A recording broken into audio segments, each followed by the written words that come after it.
Electron sea model.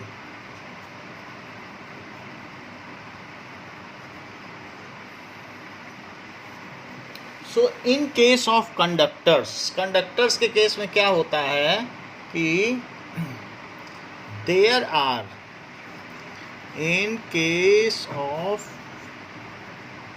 Conductors there are free electrons.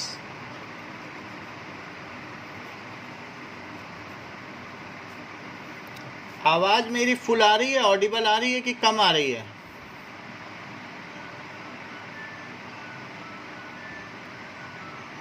Am I audible clearly?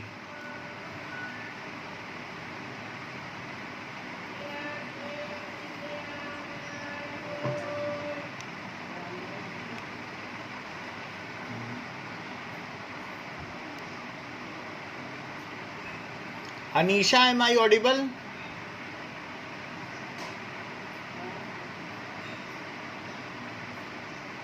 Okay. Now,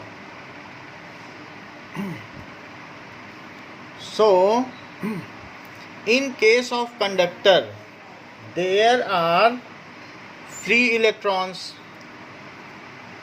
and cations are present. Cations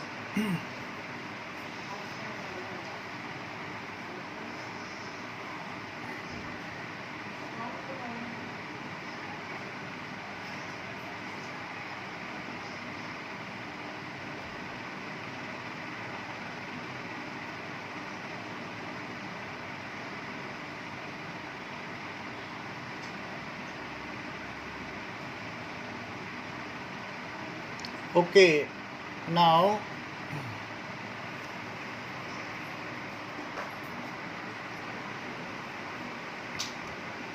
so in case of conductor there are free electrons and cations are present. Cations कहाँ present हैं? Are present at lattice points. Lattice points वो उनकी position है जहां वो रहते हैं। ये ना बोलना चाहें तो ये बोल सकते हैं कि फिक्स्ड पोजीशन। तो कैटायंस है, जैसे हमने कहा कि सोडियम प्रेजेंट है अपनी अपनी पोजीशंस पर और इलेक्ट्रॉन्स घूम रहे हैं ऐसे। तो इस तरीके से ये एक हमारा ऑर्डर्ड अरेंजमेंट हो गया। सोडियम के केस में हो गया।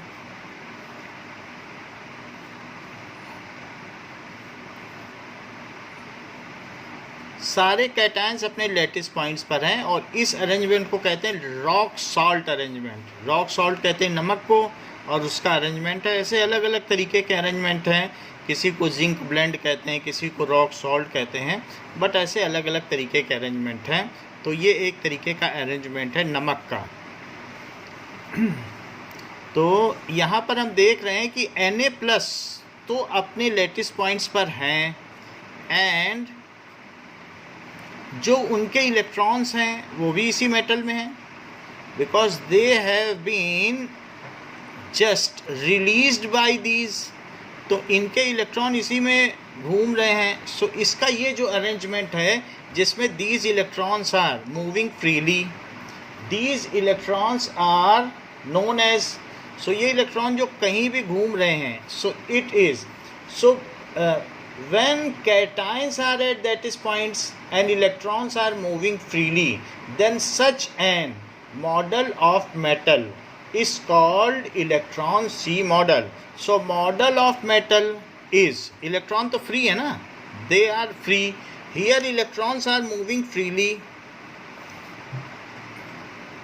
इसीलिए तो उनको फ्री इलेक्ट्रॉन कहा गया है। मूविंग फ्रीली, कौन से इलेक्ट्रॉन? जो कि वैलेंस इलेक्ट्रॉन है वही मूव कर रहे हैं freely. And such models of metal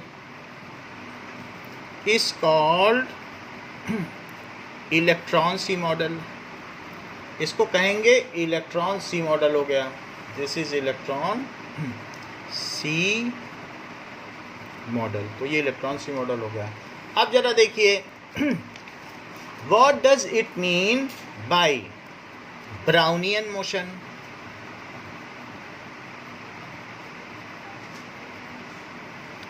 brownie ने A.K. ब्राउनी ने सबसे पहले ये बात पता लगाई कि these free electrons while moving in a conductor, अगर कंडक्टर में कोई सेल ना लगाओ और यहाँ कोई प्लस और माइनस के चार्जेस ना लगाओ, बैटरी ना लगाओ, तो ये जो इलेक्ट्रॉन है ये मूव करते करते ये चलते हैं और फिर चलते चलते किसी दूसरे इलेक्ट्रॉन से टकरा जाते हैं। After collision they revert back and again they collide with some other electron, फिर से रिवर्ट करेगा। यही इलेक्ट्रॉन चल रहा था, पहले यहाँ इससे टकराया, फिर आगे बढ़ा तो इससे टकराया, फिर आगे बढ़ा तो यहाँ पर हो सकता है उसको कहीं कोई इलेक्ट्रॉन मिल जाए, तो इससे टकरा के इधर गया, फिर इधर गया, फिर इधर गया, फिर इधर गया, फिर इधर गया। तो इस तरीके से वो जिग जैग चल रहा है। So in case of conductors free electrons are moving and they suffers continuous collision with other electrons and cations, वो इनसे भी टकराते हैं और लैटिस पॉइंट पर उपस्थित कैटायन से भी टकराते हैं। कैसे टकराते हैं? क्योंकि Na+ अकेला Na+ नहीं है, Na+ के पास 2 ऑर्बिट में इलेक्ट्रॉन भी हैं, तो इसलिए वो न्यूक्लियस से थोड़ी ना टकराएगा। उसके ऊपर प्लस चार्ज भले हो लेकिन उसके बाहर 8 इलेक्ट्रॉन्स हैं, अंदर 2 इलेक्ट्रॉन्स है, तो ये 2-8 का मॉडल है। तो दीज इलेक्ट्रॉन जो फ्री इलेक्ट्रॉन है इससे भी टकराएगा। So free electrons present in conductors, ठीक है, ये जो भी होते हैं suffers continuous collisions with other electrons and cations, इनसे टकराते रहते हैं, ऐसा करते हैं। Their motion is looking like zigzag way, so their motion is zigzag motion, उनका मोशन zigzag मोशन है। एंड एज दिस वाज, ये जो मोशन है this was first noticed by brownie, ये पहले सबसे पहले ब्राउनी ने पता किया था। First noticed by brownie. Sir हाँ बोलो। सर ये जो आपने सर डायग्राम बनाया वो तो आपने Na2+ का बनाया है सर। हाँ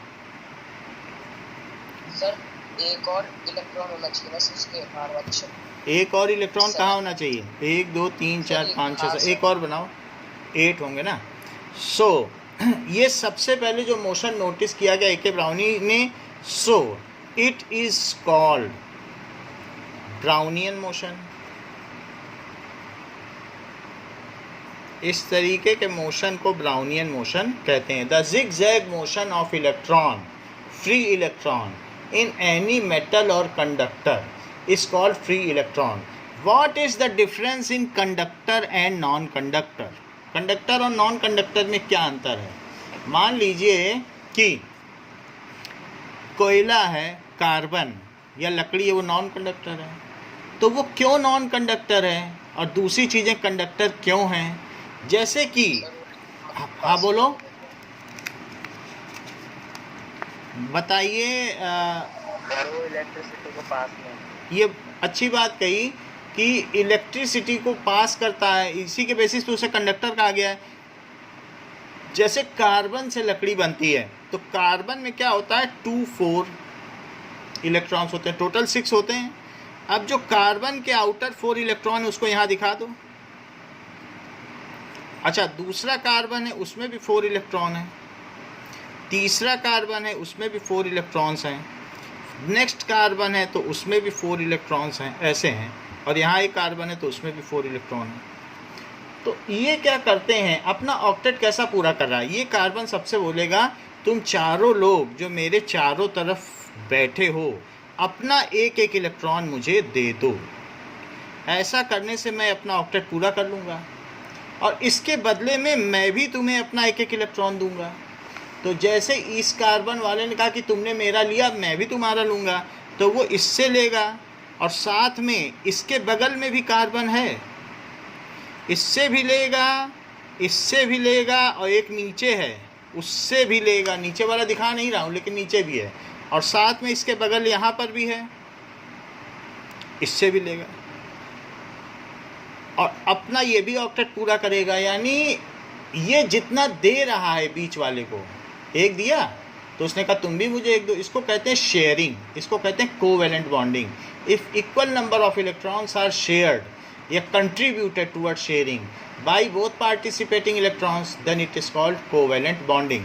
तो इसने इसको अपना एक इलेक्ट्रॉन दिया, इसने इसको दिया, तो अब ये बॉन्डेड हो गए, ये दोनों इलेक्ट्रॉन बॉन्डेड हो गए। जैसे कि इफ देयर इज ए रोप, और इस रोप को कुछ लोग इधर से खींचें, ठीक है, और कुछ लोग इसी रोप को, ठीक है, इधर से भी खींचें, तो इस केस में ये एक तरीके की बॉन्डिंग है। सो वो क्या है, बॉन्डिंग है कि कुछ लोग ऐसे खींच रहे हैं और कुछ लोग ऐसे खींच रहे हैं, सो इट इज़ बॉन्डिंग। इसी तरीके से इनके बीच का जो दो इलेक्ट्रॉन है, ये दोनों कार्बन के बीच में है, ये इन दोनों इलेक्ट्रॉनों की बात कर रहा हूँ। तो ये दोनों को ये भी लेना चाहता है, ये भी लेना चाहता है, ले कोई भी नहीं पाएगा। मान लो दो लोगों के बीच में एक लड्डू रखा है और दोनों लोग उस पर निगाह लगाए रखे हैं और कोई ले ना पाए। So these both the electrons do pertains to both the participating atoms but not completely, as it is a shared pair of electron, so it exactly lies midway between them। तो इस तरीके से हमने देखा इसके जितने भी इलेक्ट्रॉन है वो बाउंडेड हैं, कोई छोड़ना नहीं चाहता अपना कोई भी इलेक्ट्रॉन, बल्कि दूसरे के लेना चाहते हैं, सब लेना चाहते हैं, तो इस तरीके से इंटरकनेक्टेड है। तो देखो इस वाले ने इससे किया, अब ये वाला देखो, ये भी कहेगा तुमने मुझसे लिया, तुम अपना भी मुझे एक दो, ऐसे इससे भी एक ले लेगा, और ऊपर भी कहीं से एक लेगा, इसके ऊपर भी एक सी है, इससे ले लेगा, कहेगा अब तुम भी अपना एक मुझे दो, इधर से भी ले लेगा। तो आप देख रहे हैं इसका ये वाला इलेक्ट्रॉन इसने ले लिया, ये इसने ले लिया, क्योंकि इसने इससे लिया था। अच्छा ये इलेक्ट्रॉन कौन ले लेगा, इधर वाला ले लेगा, कहेगा अपना एक दो, हमने भी तुम्हें दिया तो तुम भी हमें दो, और इससे भी लेगा, इधर वाले से भी लेगा, और इस तरीके से ये अपनी बॉन्डिंग बनाएगा। ये भी कोई ले लेगा, ये ले लेगा, कहेगा आपने मुझसे लिया था तो अब आपकी भी बारी आ गई है देने की, और आप मुझे अपना एक इलेक्ट्रॉन दे दीजिए, मुझे भी ऑक्टेट कंप्लीट करना है। तो बताओ इसके पास कुछ भी फ्री बचा, जितना इसने चारों से लिया चारों ने भी इससे ले लिया। So in case of wood या coal there is no free electron, so all are bonded electron. यानी कि अगर मैं फिगर बनाऊं तो फिगर कैसे बनाऊं, फिगर बनाने के लिए हमें ऐसे बना लेना चाहिए कार्बन का, जिसमें कि इसके सारे इलेक्ट्रॉन बॉन्डेड हैं। बॉन्डेड कैसे, इन दोनों के बीच जो इलेक्ट्रॉन है वो एग्जैक्टली बीच में लाई करता है, इन दोनों का इनके बीच में, एक इसने इधर दिया और एक इसने इधर दिया, बोला बीच में रखो, न तुम्हारा न हमारा, इसने भी, और इस तरीके से सब तरफ यही रहेगा, और कोई इलेक्ट्रॉन फ्री नहीं है, सब शेयर्ड है। सो इस तरीके से सबके लिए वो 8 हैं। ये देखो, तो all the electrons are bonded electron and no electron is free electron. ये देखो उसी का वो प्रिमिटिव फिगर था, और ये जरा सा और एडवांस फिगर है। इसमें हम क्या देख रहे हैं कि इसने अपना ऑक्टेट बना लिया, इसने अपना ऑक्टेट बना लिया, वही दो इलेक्ट्रॉन दोनों के हैं, इसने अपना ऑक्टेट बना लिया, है ना, है चार इसके एक इसका एक इसका, इस तरीके से इसमें से एक इसका एक इसका, इसमें से एक इसका एक इसका, दोनों ने बीच में अपना टिफिन रख दिया, बोला अब ये दोनों का हुआ। और इसी तरीके से हर तरफ सब bonded electron and there is no free electron, ऐसे ही चलता रहेगा। So in case of non conductors, जो नॉन कंडक्टर होते हैं, so all electrons are bonded electron। in case of non conductors all electrons are bonded electrons and there is no free electron, as electrons are carriers of charges, but due to absence of any electron, free electron, so here charge does not move. But due to absence of any free electron, इसमें कोई free electron ही नहीं रहता, so it does not conduct electricity. मतलब sir electricity conduct करने के लिए free electron होना जरूरी है।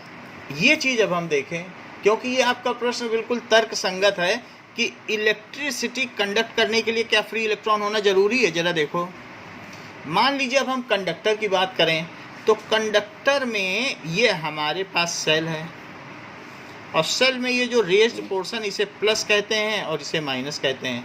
तो ये हमने लगा दिया, और ये कंडक्टर है, मान लीजिए कॉपर का कोई थिक वायर है। अच्छा, जहाँ प्लस है तो बताओ क्या वहाँ सारा प्लस प्लस हो जाएगा? हाँ सर। और जहाँ माइनस है तो वहाँ क्या हो जाएगा? सारा माइनस, क्योंकि ये माइनस है। इसके बीच में इलेक्ट्रॉन हैं, बहुत सारे इलेक्ट्रॉन। और अब जरा देखो, इसके बीच में इलेक्ट्रॉन है, दो स्थितियां बन रही हैं कि एक ये स्थिति बन रही है कि हमने इस पर कोई पोटेंशियल डिफरेंस नहीं लगाया। पोटेंशियल डिफरेंस का क्या मतलब? किसी को प्लस बना दिया तो वो क्या हायर पोटेंशियल पर है? भाई प्लस वाले को क्या कहते हो? Higher potential. जैसे पहाड़ से पानी गिर रहा है तो क्या कहा जाता है? तो ये हायर पोटेंशियल होता है कि नहीं माउंटेन में से, और ये लोअर पोटेंशियल है। तो ये क्या हुआ? Lower potential. तो इन दोनों के बीच में क्या हुआ? क्या पोटेंशियल डिफरेंस हो गया? पोटेंशियल डिफरेंस की वजह से ही तो वाटर करंट बहती है, हाई पोटेंशियल। तो यहाँ पर भी अब चार्ज बहेगा। सो इट इज पोटेंशियल डिफरेंस। अब जरा देखो, ये इलेक्ट्रॉन अगर पोटेंशियल डिफरेंस न लगाया गया होता तो यहाँ का इलेक्ट्रॉन क्या करता? ऐसे चलता, ऐसे चलता, ऐसे चलता, ऐसे चलता, ऐसे चलता, ऐसे चलता, ऐसे चलता, ऐसे घूमता रहता, कहीं न जाता। इसकी ब्राउनियन मोशन हो रही है, but it is not moving into any net direction. जैसे कि अगर मुंबई CST का गेट बंद कर दो तो जितने भी लोग ट्रेन से निकलेंगे, बहुत भीड़ रहती वहाँ पर, तो वो सब अंदर ही अंदर भटकते रहेंगे, कहीं कोई जाएगा नहीं, कोई ट्रेन भी ना चल रही हो। और अगर गेट खुल जाए तो तुम आंख बंद करके ट्रेन से उतरो और तुमको लोग धक्का दे दे के गेट तक पहुंचा देंगे। आपको पूछना नहीं पड़ेगा कि गेट कहाँ है, आंख बंद कर लो, बस जहाँ से धक्का पड़े चलते रहो। तो सारे लोगों को अब बाहर निकलना है। So this is a kind of perpetual push. यहाँ पर ऐसा लगता है जैसे कोई अदृश्य शक्ति इनको धकियाए लिए चली जा रही है। So ultimately any of the electron which are present over here, ये मूव तो करेगा, लेकिन इसकी एक टेंडेंसी पॉजिटिव की ओर जाने की होगी। मान लो जहाँ पर राशन मिल रहा हो तो धक्का हो, भीड़ भाड़ हो, लेकिन लोग वहीं पहुँचना चाहेंगे, तो इलेक्ट्रॉन कहाँ पहुँचना चाहेगा? प्लस की ओर। सो इस तरीके से इसमें ब्राउनियन मोशन भी होगा, लेकिन आप देखो इसमें एक तरीके का ड्रिफ्ट भी हो रहा है। ड्रिफ्ट समझते हो? ड्रिफ्ट एक होता है कि इस तरीके का पंच, तो जब पंच से किसी भी चीज़ पे हैमर करते हैं तो धीरे धीरे उसमें छेद होता चला जाता है, ये तो इट इज़ ए ड्रिफ्ट। अगर इस पर हैमरिंग करो तो ड्रिफ्ट हो जाता है। तो जैसे कोई एक पर्टिकुलर पॉइंट पे आप बार बार एक नेल लगाओ या कोई पंच लगाओ तो वहाँ छेद हो जाता है। सो समबडी इज ड्रिफ्टिंग, कोई ना कोई एक पोटेंशियल डिफरेंस है या इलेक्ट्रोस्टैटिक फोर्स ऑफ अट्रैक्शन है जो इस इलेक्ट्रॉन को इधर ड्रिफ्ट कर रहा है। So when potential difference is applied in a conductor, then electrons are drifted towards higher potential under zigzag motion. zigzag या ब्राउनियन मोशन करते हुए भी there is a net speed of them, इसको कहते हैं ड्रिफ्ट स्पीड। देखो कितना अच्छा प्रश्न किया था कि बिल्कुल इट इज़ कॉल्ड ओरिएंटेशन, हमको बिल्कुल वहीं पहुंचा दिया जहां हम पहुंचना चाहते थे। तो क्वेश्चन भी अगर इतने सूझबूझ से किए जाएं कि हम टॉपिक पे लौट आएँ, so such class is intelligent class and the level of class is so high. तो ये क्वेश्चन किसने किया था? सर मैंने, श्रेयान। बहुत अच्छा क्वेश्चन है। सो अब हम इस चीज़ को लिखें। हो सकता है कि इन्होंने पहले से टॉपिक पढ़ रखा हो, लेकिन जो भी हो इन्होंने क्लास का लेवल बढ़ाया है। So when potential difference is applied, difference is applied, then free electrons under zigzag motion या फिर से ब्राउनियन मोशन भी कह सकते हो, आर ड्रिफ्टेड या डायरेक्टेड, ये ड्रिफ्ट हो जाते हैं टूवर्ड्स, ये कहाँ चलेंगे? Higher potential. देख लो आप, हायर पोटेंशियल पे जा रहे हैं, प्लस की ओर जा रहे हैं, और प्लस ही को हायर पोटेंशियल कहते हैं। सो दे आर ड्रिफ्टेड टूवर्ड्स, यहाँ से चला, धीरे धीरे टकराते टकराते वहीं चला गया जहाँ सामान मिल रहा है, राशन बट रहा है। सो it is moving. Free electron क्या लिखा है? बोलो। फ्री इलेक्ट्रॉन के बाद so free electron under zigzag motion, इस तरीके का जो मोशन होता है उसे जिग-जैग मोशन कहते हैं। तो इनका भी मोशन जिग-जैग है, कहीं भी जा रहे हैं फिर टकरा रहे हैं, तो जेड के टाइप मोशन बन रहा है। सो वो जिग-जैग मोशन है। So it is a zigzag motion में वो आगे बढ़ते हुए किसी एक तरफ जा रहे हैं, ठीक है, drifted towards higher potential. So the net speed of electron under potential difference applied is called drift speed. The net speed, ये स्पीड बहुत कम है, ये जानते हो कितनी है? 3 मिलीमीटर पर second. This is so less. तो यू कैन सी, जो आपकी बुक में लिखा गया है कि इसकी स्पीड क्या है, that is flow of charge inside a wire. इसमें ड्रिफ्ट स्पीड दी गई, देखो ड्रिफ्ट स्पीड ध्यान से पढ़ो, कहीं मिल जाएगा। ड्रिफ्ट स्पीड वर्ड दिख रहा है कहीं? Sir drift speed of electrons for a typical copper wire, that is drift, बिल्कुल ठीक सेंटर में दिख रहा है ड्रिफ्ट स्पीड। तो इसी तरीके से the net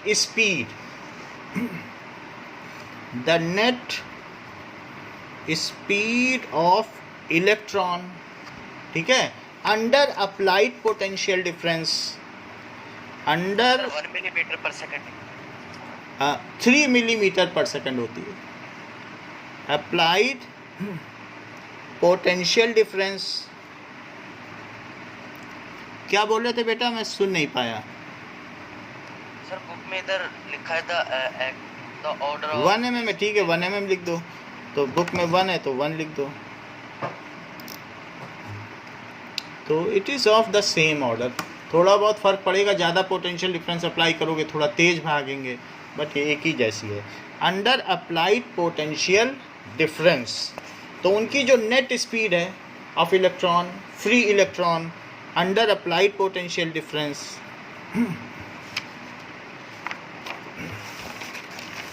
is called drift speed.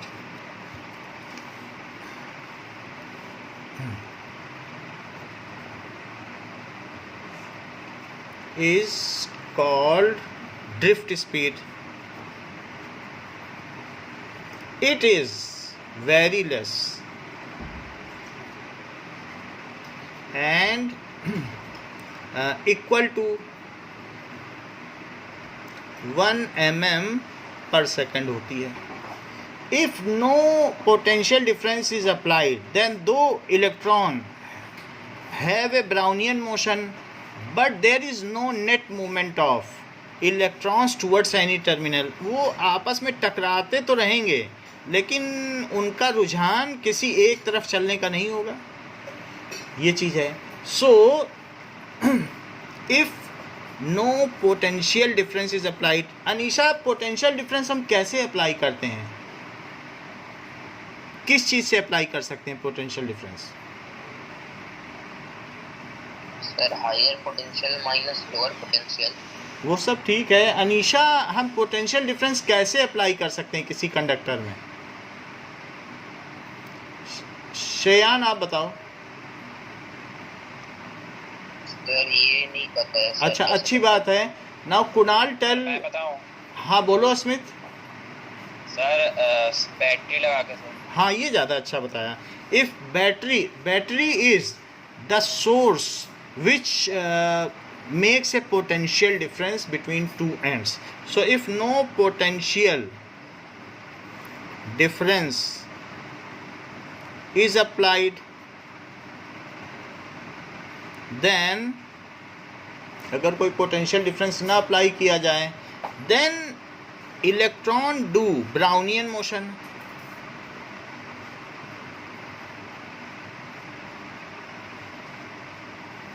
But there is no net speed, उनकी कोई अपनी स्पीड नहीं होती है, of them in any favoured direction, क्योंकि उन्हें कहीं अब जाना ही नहीं है, ना ऊपर इधर जाना है ना उधर, कोई प्लस माइनस तो है नहीं, in any favoured direction. So there, इसलिए उनकी ड्रिफ्ट स्पीड क्या हो जाएगी, इज ज़ीरो, उनकी ज़ीरो हो जाएगी। ठीक है, अब इतनी सारी चीज़ हम लोगों ने देख ली है। Now what is electron sea model, सृजन?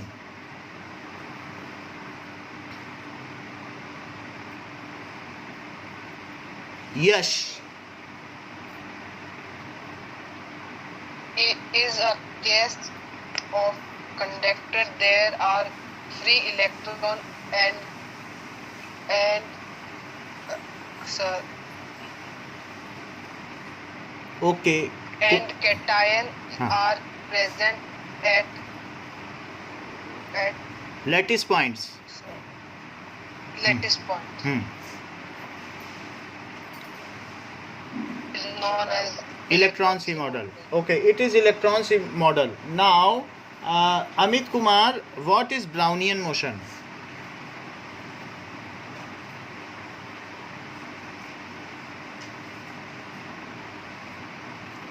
अनीशा, ब्राउनियन मोशन बताओ।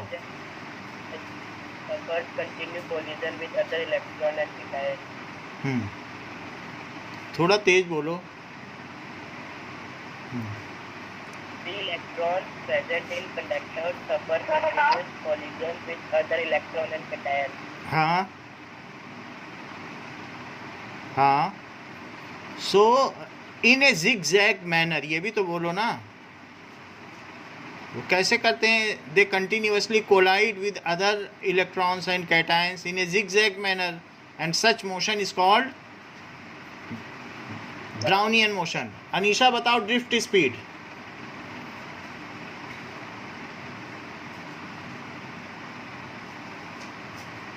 Anisha, you are responding late.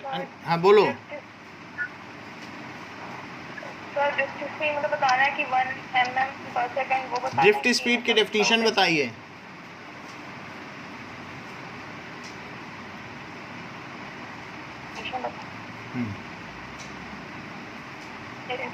Speed of movement of model क्या sir electron in a conductor. ऐसे नहीं बताना है, मैं एक बार बता रहा हूँ, रिपीट करना। If potential difference is applied across a conductor, then electron under Brownian motion moves in a favoured direction. The net speed acquired by those electron when they move towards higher potential is called drift speed. Repeat करो।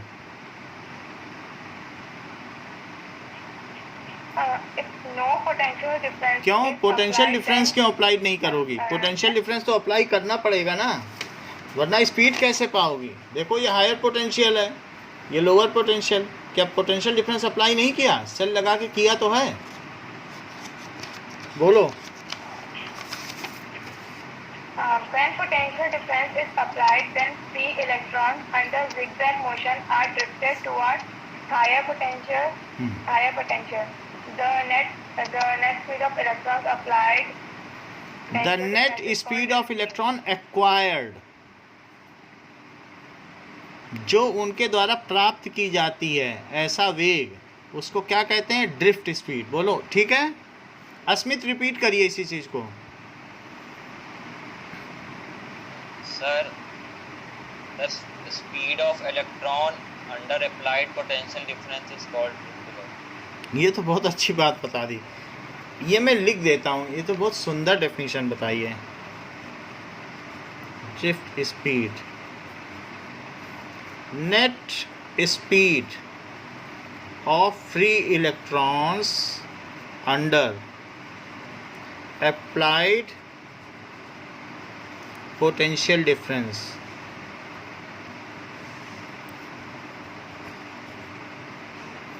is called drift speed.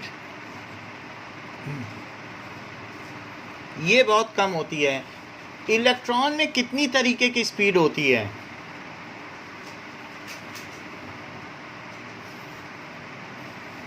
Electrons has 3 types of speed. एक होता है electron move कर रहा है यहाँ, फिर लौटेगा, ऐसे ऐसे ऐसे ऐसे लौटता जाएगा, तो ये एक नेट स्पीड है जो आगे जाएगा प्लस टर्मिनल की ओर, उसको कहते हैं ड्रिफ्ट स्पीड। लेकिन किसी भी चीज़ में जो इलेक्ट्रॉन ये चल रहा है एक जगह से दूसरी जगह, वो स्पीड इसकी बहुत फास्ट है, उसको कहते हैं thermal speed. That is called thermal speed. The speed of electron between any two continuous collision, successive collision, उसको कहते हैं थर्मल स्पीड, जो कि टेम्परेचर बढ़ाओगे तो और बढ़ जाएगी।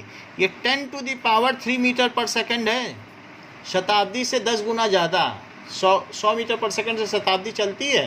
तो ये थर्मल स्पीड कितनी है? That is the speed of electrons between any two successive collision is called thermal speed. ये इतनी ज़्यादा, लेकिन ये टक्कर कर करके, हाँ सर जब थर्मल स्पीड इतनी ज़्यादा है तो ड्रिफ्ट स्पीड इतनी कम क्यों है? इसलिए क्योंकि मान लो आप मुंबई वीटी में, मुंबई सीएसटी में फंस गए, तो इधर टक्कर उधर टक्कर, तो गेट तक निकलने में आधा घंटा लग जाएगा। भले ही आप कितना तेज़ चल रहे हो, टक्कर मार के इधर उधर चल रहे हो। अगर एक स्नूकर है, वो उसमें बहुत सारी बॉल आपस में टकराती हैं, लेकिन जो उसमें गिरती है गोले में, वो थोड़ी सी बॉल है। So though there is a very much thermal speed, then also net movement of various, जो उसकी गोटियाँ होती हैं, coins of carrom, they in a particular favour direction is very less. तो बहुत तेज़ चलने पर भी वो किसी एक दिशा में इसलिए नहीं पहुंच पाते क्योंकि उनकी टक्करें बहुत ज़्यादा हैं। तो उस दिशा में पहुंचते उनको मिलियंस ऑफ टक्कर लग जाती है, और इस वजह से उसमें टाइम लैप्स होता है, फिर लौटते हैं, फिर आगे बढ़ते हैं। उनका रुझान तो उधर होता है, बट वहाँ तक जाने में भीड़ में बहुत समय लग जाता है। तो बात समझ में आ गई ना? द स्पीड, हाँ बोलो। थर्मल स्पीड क्या है? थर्मल स्पीड क्या है? The speed of electron between two successive collisions, दो लगातार होने वाले कोलिजन के बीच की जो स्पीड होती है उसे थर्मल स्पीड कहते हैं। The average speed of electron between two successive collisions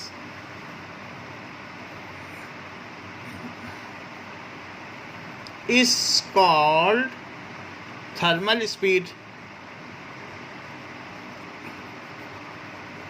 It increases with temperature.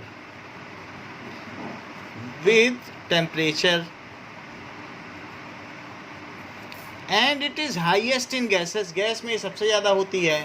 Okay, so it is highest in gases, and इसकी वैल्यू जो होती है स्पीड, थर्मल स्पीड की वैल्यू इस 10⁻³ मीटर पर सेकंड इतनी होती है। फिर तीसरी स्पीड कौन सी है इलेक्ट्रॉन की? इलेक्ट्रॉन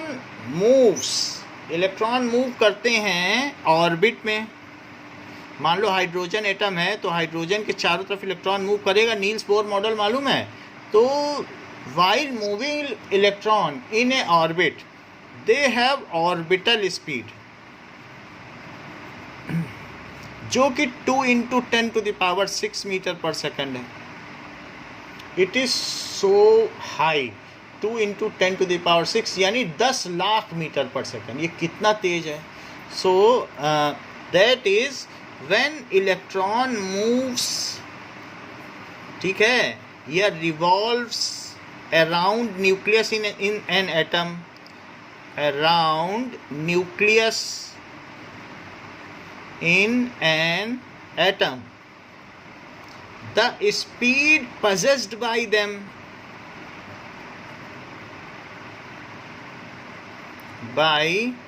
जब सर्कुलर मोशन उनका होता है, यूनिफॉर्म सर्कुलर मोशन, तो उनके द्वारा भी कोई स्पीड रखी जाती है, इज कॉल्ड ऑर्बिटल स्पीड। वो अपनी ऑर्बिट में घूम रहा है तो ऑर्बिटल स्पीड हो गई। कहने की बात है कि सबसे कम ड्रिफ्ट स्पीड, उससे ज़्यादा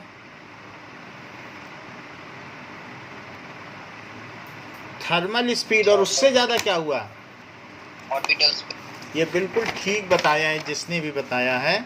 सो हम इनकी बात को लिख लेते हैं इससे पहले कि हम भूल जाएं। सो दैट इज़ 3 तरीके की स्पीड बताई गई। तो पहली बात क्या बताई गई कि सबसे कम क्या होती है, दैट इज़ ड्रिफ्ट स्पीड। उससे ज़्यादा थर्मल स्पीड, और उससे ज़्यादा ऑर्बिटल स्पीड। अच्छा, अभी तक इतना पढ़कर आपके मन में, हाँ बोलो। सर ऑर्बिटल स्पीड की वो स्पीड मतलब कितनी थी? वो 2 × 10⁻6 metre per second, 2 × 10⁻6 metre per second. ठीक है। Okay sir. अच्छा, अभी तक इतना पढ़ने के बाद आपके मन में एक प्रश्न उठ गया होगा कि जब हम स्विच को ऑन ऑफ करते हैं तो स्विच को ऑन ऑफ करते समय जो इसका वायर है वो कहीं जा कर के एक बल्ब जला रहा है। तो आपके मन में ये बात अभी तक आ गई होगी कि इस बल्ब को जब 3 mm पर सेकंड के हिसाब से जल रहा है तो इस बल्ब को जलने में कम से कम आधा घंटा तो लगना चाहिए, क्योंकि स्विच कहीं और है और बल्ब कहीं और है। इलेक्ट्रॉन वहाँ तक पहुँचेंगे तब जाके बल्ब चलना चाहिए। बोलो, ये बात आपके मन में कई दिनों से आ रही है कि नहीं कि इफ ड्रिफ्ट। हाँ, बिल्कुल बिल्कुल। तो इसका हल हमको मिलना चाहिए। When drift speed is so less, और ये क्वेश्चन अक्सर पूछा जाता है, when drift speed is so less then why instantly bulb glows when we switch on. हाँ सर, ऐसा हो सकता है कि शायद बहुत ज़्यादा इलेक्ट्रॉन्स की क्वांटिटी है, तो शायद देखो इन्होंने बता भी दिया। सो ये किसने बताया है? ईशान ने। Now when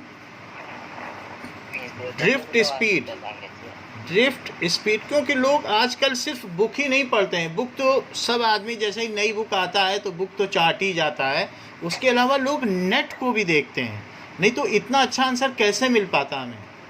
how Ishan could have given such an intellect reply of this question का। आप ही ने बताया था सर, देख थोड़ी लीजिए। देर पहले कि इलेक्ट्रॉन्स की अमाउंट बहुत ज़्यादा है। हाँ, so when drift speed is so less then how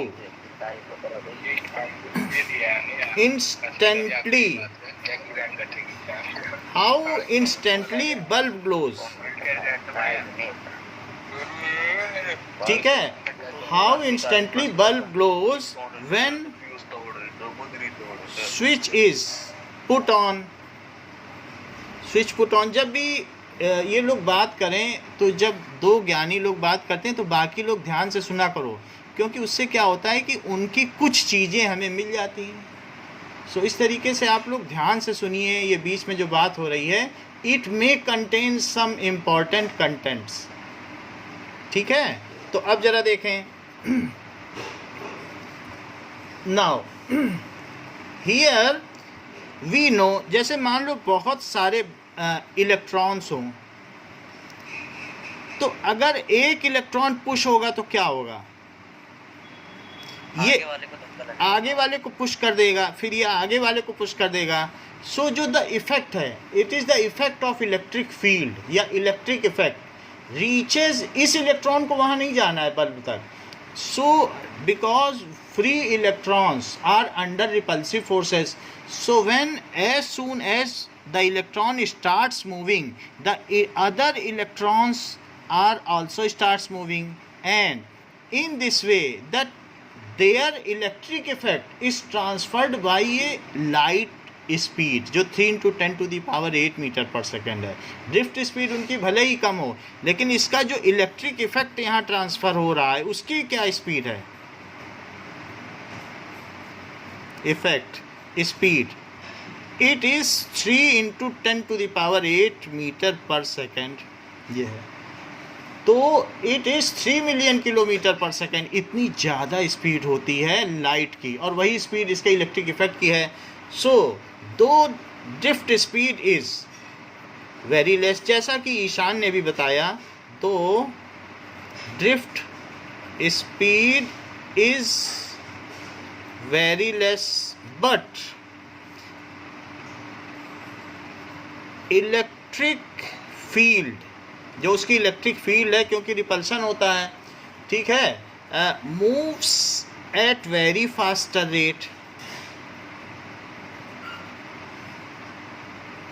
rate and कितने से चलती है?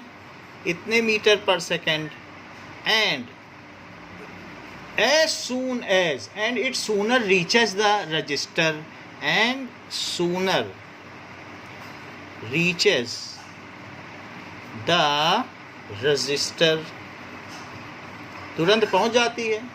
तो this is the reason as soon as we start bulb, जैसे आप ये समझ लो कि सन से अर्थ की दूरी कितनी है? 14 crore 88 lakh kilometre.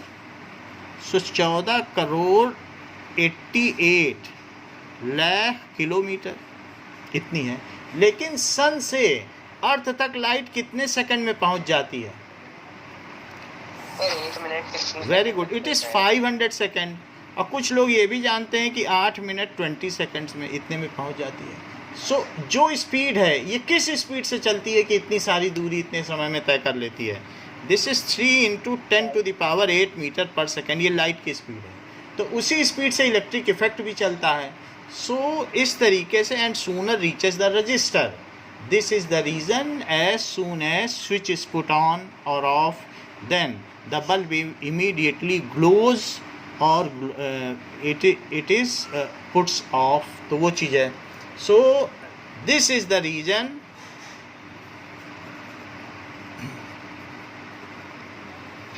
as soon as we switch on, ठीक है, bulb blows, so it is an instant effect। तो there is no delay, इन दोनों के बीच में कोई टाइम लैप्स नहीं होता। हाँ बोलो। सर एक बार वापस से बता दीजिए। वापस से समझो, मान लो अगर एक इलेक्ट्रॉन आगे बढ़ा, तो एक इलेक्ट्रॉन के आगे बढ़ने पर, जैसे ये चीज़ यहाँ आ गई, तो बाकी इलेक्ट्रॉन भी रिपेल हो जाएंगे, वो वहीं नहीं रहेंगे, क्योंकि इलेक्ट्रॉन के बीच में रिपल्सन है। ये इधर आया और ये आगे आ गया, ये भी आगे आ गया और ये पहुँच गया बल्ब के पास। सो एक के बढ़ने से सारे बढ़ गए। मान लो बहुत सारे मैग्नेट एक साथ रखो, तो एक आगे बढ़ाओगे तो आखिरी वाला पहले आगे बढ़ जाएगा। बात समझ में आई? तो वो जो ट्रांसफरेंस है उसकी वजह से ऐसा होता है। इसको नहीं पहुंचना है कि यही वाला बल्ब तक पहुंचे, जो स्विच वाला है, वो आखिरी वाला पहुंच जाए तो बस वही है। ठीक। Now we are moving towards core concept, that is electric potential. Sir हाँ बोलिए।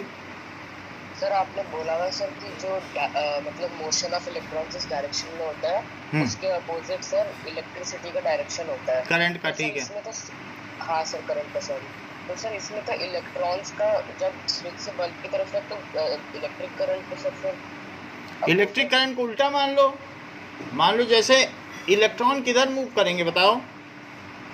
प्लस की ओर मूव करेंगे कि नहीं? तो हाँ सर, हाँ सर। और आई इधर हो गया। आई करके कुछ मूव नहीं करता है।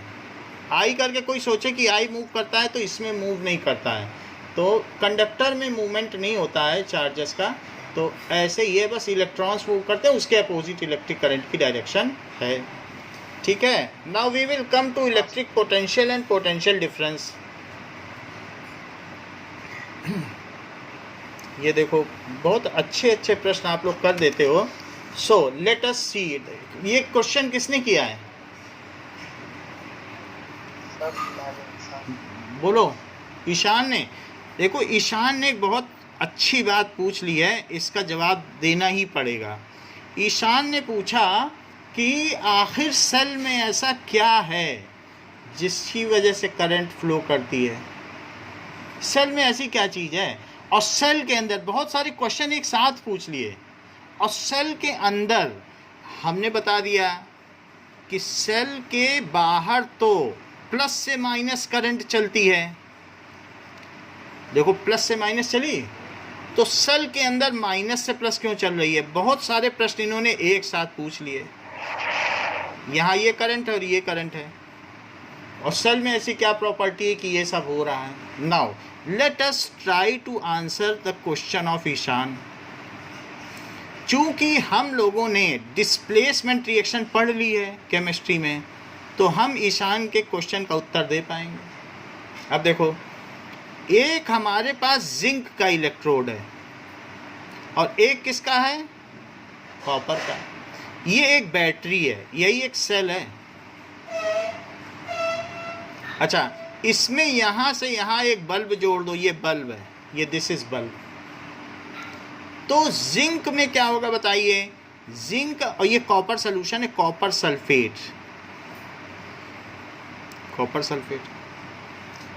जिंक की टेंडेंसी क्या है? इलेक्ट्रॉन देने की है, कॉपर की भी देने की, लेकिन ज़्यादा किसकी टेंडेंसी है? जिंक की ज़्यादा है, क्योंकि जिंक ज़्यादा रिएक्टिव है।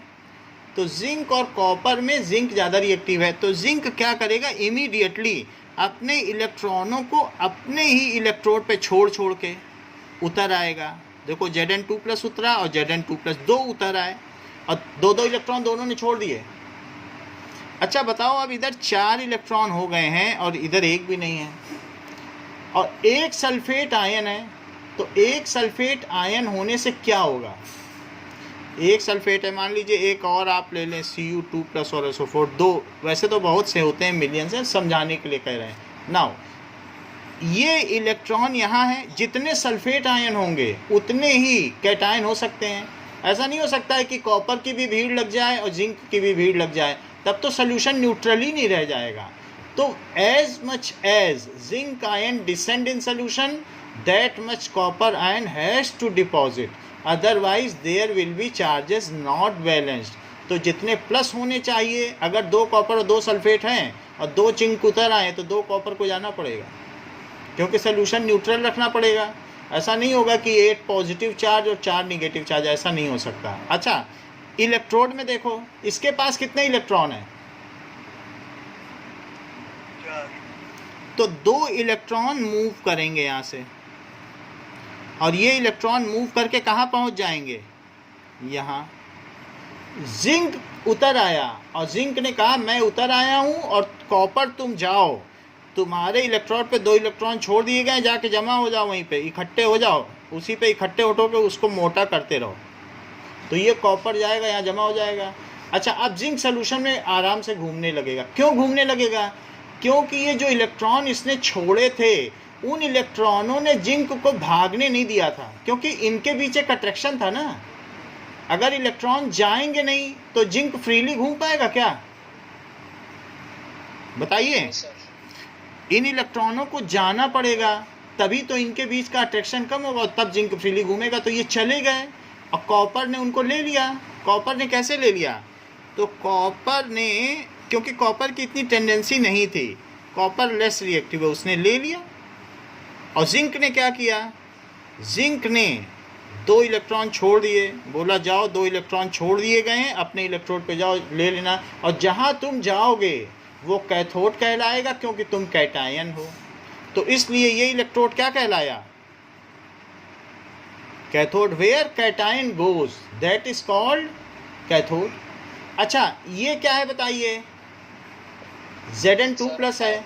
तो इसके स्वागत के लिए कौन आया इसको लेने? सल्फेट आयन आया कि नहीं? क्योंकि तो एनायन जहां जाए उसे क्या कहेंगे? तो ये क्या हो गया?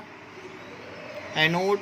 तो ये रिएक्शन जो जिंक वाली है वो क्या कहलाई, जहाँ जिंक उतर रहा है दैट इज एनोड, और जहाँ पर कॉपर जा रहा है वो क्या कहलाई, कैथोड। अब जरा देखो सेल के बाहर क्या हो रहा है, सेल के बाहर इलेक्ट्रॉन कहाँ से कहाँ मूव कर रहे हैं, जिंक से इधर मूव कर रहे हैं, और जब ये इलेक्ट्रॉन मूव कर रहे हैं तो उसकी वजह से ये जो बल्ब है वो क्या कर रहा है, ग्लो करेगा, इसमें एक लाइट जल जाएगी, बल्ब में क्या होगा, ग्लो हो जाएगा। नाउ बल्ब ग्लोस, ये इलेक्ट्रॉन ऐसे ऐसे मूव करेंगे तो बल्ब ग्लो होता चला जाएगा। एक बात मुझे ये बता दो, इसमें निगेटिव इलेक्ट्रोड कौन सा है, जिंक की कॉपर, कॉपर जिंक कॉपर। भाई दो लोग अलग अलग बोल रहे हैं, सृजन कुछ बोले तो बोले, ये सृजन सही बोलते हैं। देखो इन्होंने मान लिया क्योंकि यहाँ 4 इलेक्ट्रॉन है और ये इलेक्ट्रॉन का जनरेटर है, तभी तो सृजन ने इसे निगेटिव इलेक्ट्रोड बोला। अब अगर यहाँ 10 होंगे तो 5 ही उधर जाएंगे, because it is continuously generating electron. तो इसलिए जैसा कि सृजन ने बताया कि ये निगेटिव इलेक्ट्रोड है, और ये कैसा है बताइए, ये पॉजिटिव इलेक्ट्रोड है, पॉजिटिव। सर हाँ सर आपने बोला कि सर यहाँ जिंक से कॉपर तक इलेक्ट्रॉन्स जा रहे हैं, हाँ। सर हम ऐसा बोल सकते हैं कि कॉपर एक हायर पोटेंशियल डिफरेंस पे है, हायर पोटेंशियल। देख लो इन्होंने और अच्छी बात कह दी है, हायर पोटेंशियल है और ये लोअर पोटेंशियल है। तो इस तरीके से ये लो पोटेंशियल है, जहाँ निगेटिव है वो लो है और ये हाई है। इतनी बात हो गई। अब बताइए कि जिंक का क्या हो रहा है, इसका ऑक्सीडेशन हो रहा है या रिडक्शन? सर ऑक्सीडेशन, क्योंकि इसकी जो ऑक्सीडेशन स्टेट है वो 0 से कितनी पहुंच रही है, 2 तक। अच्छा कॉपर का क्या हो रहा है, सर रिडक्शन, क्योंकि 2 प्लस से 0 पहुंच रही है तो इसका हुआ रिडक्शन। और इसका क्या हो गया बताओ, जिंक का ऑक्सीडेशन। इतनी बात हो गई। तो अब हम इस फिगर को फिर से बनाएं और कुछ और बातें सीखें। जैसा कि ईशान ने क्वेश्चन किया है तो उनके क्वेश्चन का हम रिप्लाई दें। तो यहाँ देखो क्वेश्चन ये था कि सेल में ऐसा क्या है कि जो सेल के बाहर हायर पोटेंशियल से लोअर पोटेंशियल करंट चलती है और सेल के अंदर ये सेल है और सेल के बाहर ये बल्ब है। तो इस तरीके से है, ये जिंक इलेक्ट्रोड है और ये क्या है बताइए, कॉपर इलेक्ट्रोड है। इतनी बात हो गई। अब देखो बताओ ये इलेक्ट्रोड लेफ्ट है कि राइट?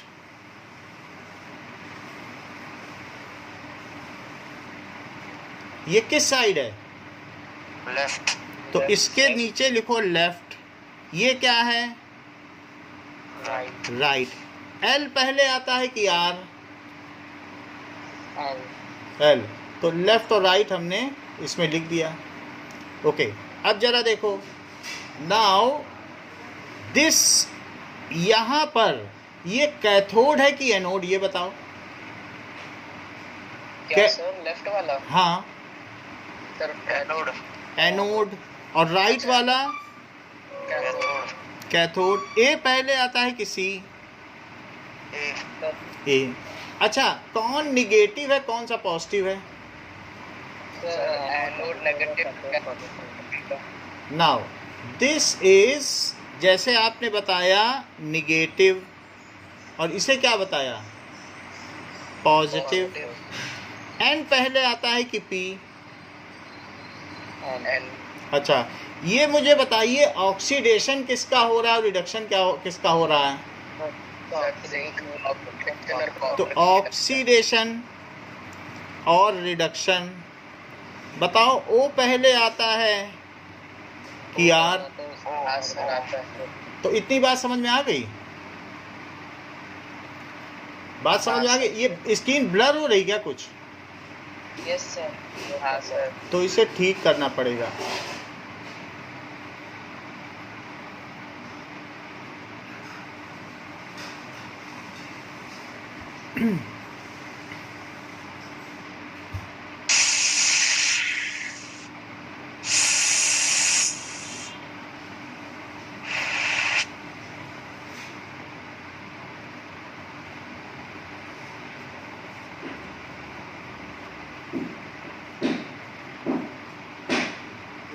नाउ अब देखो इतनी बात हो गई. Now we have seen that कि ये क्या है, सेल में क्या क्या चीज़ें होती हैं. सेल के बाहर देखो क्या हो रहा है. ये निगेटिव इलेक्ट्रोड से, ये क्या था, निगेटिव से प्लस. सो निगेटिव से प्लस इलेक्ट्रॉन गए, तो बताओ करंट कहाँ से कहाँ गई. यहाँ से यहाँ इलेक्ट्रॉन गए थे कि नहीं. तो करंट कैसी मूव की, ऐसी. करंट कॉपर से जिंक मूव की, यानी करंट कैथोड से एनोड की ओर मूव की. अंदर में क्या हुआ बताओ, सेल के अंदर. सेल के अंदर यहाँ पर ओके, तो यहाँ पर हमने ये देखा कि इलेक्ट्रॉन यहाँ से यहाँ गए और करंट यहाँ से यहाँ गई.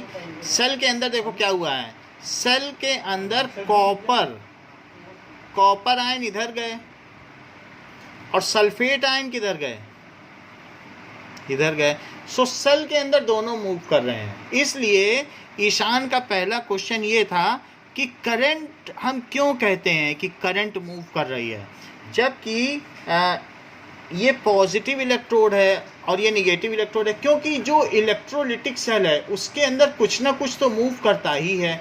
तो इसलिए ये जो कह रहे हैं ये करंट यहाँ आई, फिर इसके बाद करंट यहाँ आई, ये देखो, और फिर इसके बाद क्या हुई, सॉल्यूशन के अंदर यहाँ से यहाँ जानी चाहिए तो गई. देखो कॉपर मूव किया कि नहीं किया. तो जिंक उतरा, जिंक निकला और कॉपर मूव किया. दो चीज़ें एक साथ हो रही, यहाँ से जिंक का उतरना और कॉपर का जाना. यानी अल्टीमेटली हम कह रहे हैं कि पॉजिटिव इधर जा रहा है. तो इसलिए इंडियंस ने कभी भी करंट को वही माना है, प्लस का मूवमेंट. क्योंकि कई ऐसी चीज़ें हैं जहाँ प्लस चार्ज भी मूव करता है. तो उन्होंने बोला जो शुरुआत कन्वेंशनली की गई थी हम उसे ही मानेंगे.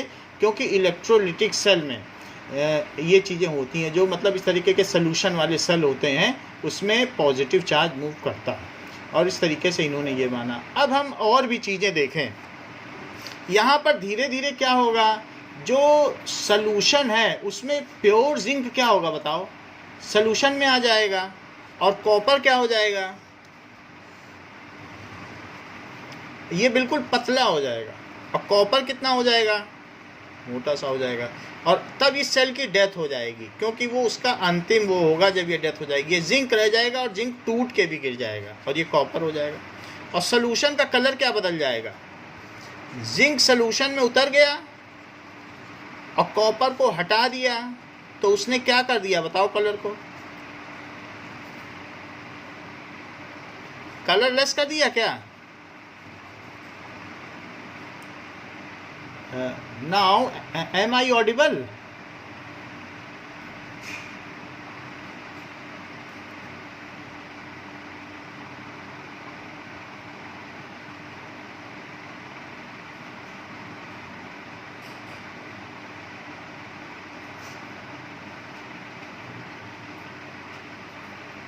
Okay, let me see why I am not.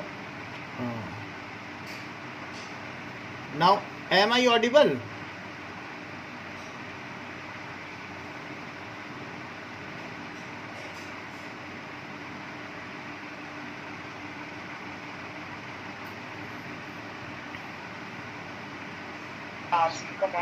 हाँ अभी आ गई आवाज.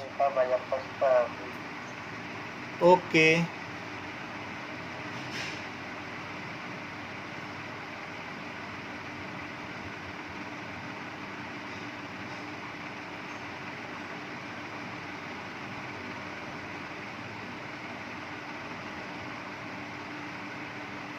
Now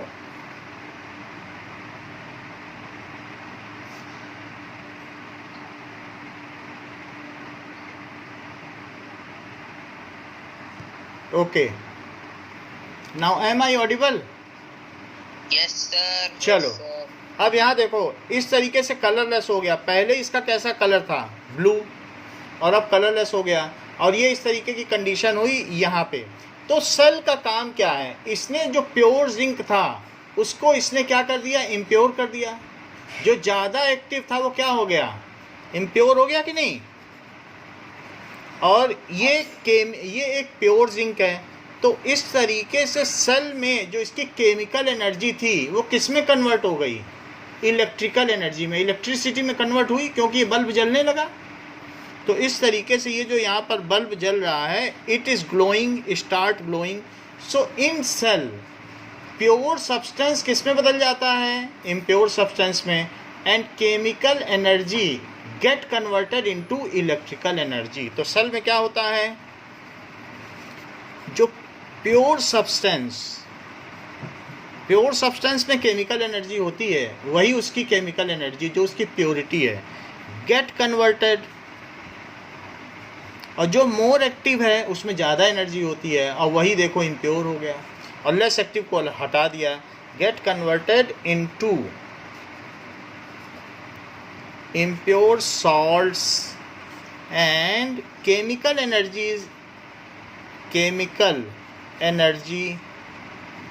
is converted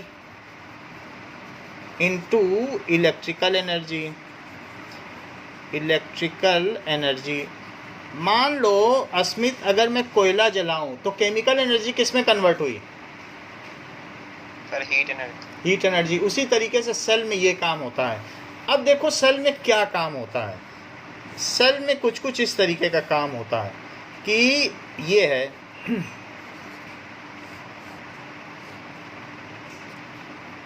मान लीजिए ये एक कोई पर्सन खड़ा है और यहाँ से बॉल डाली जा रही है।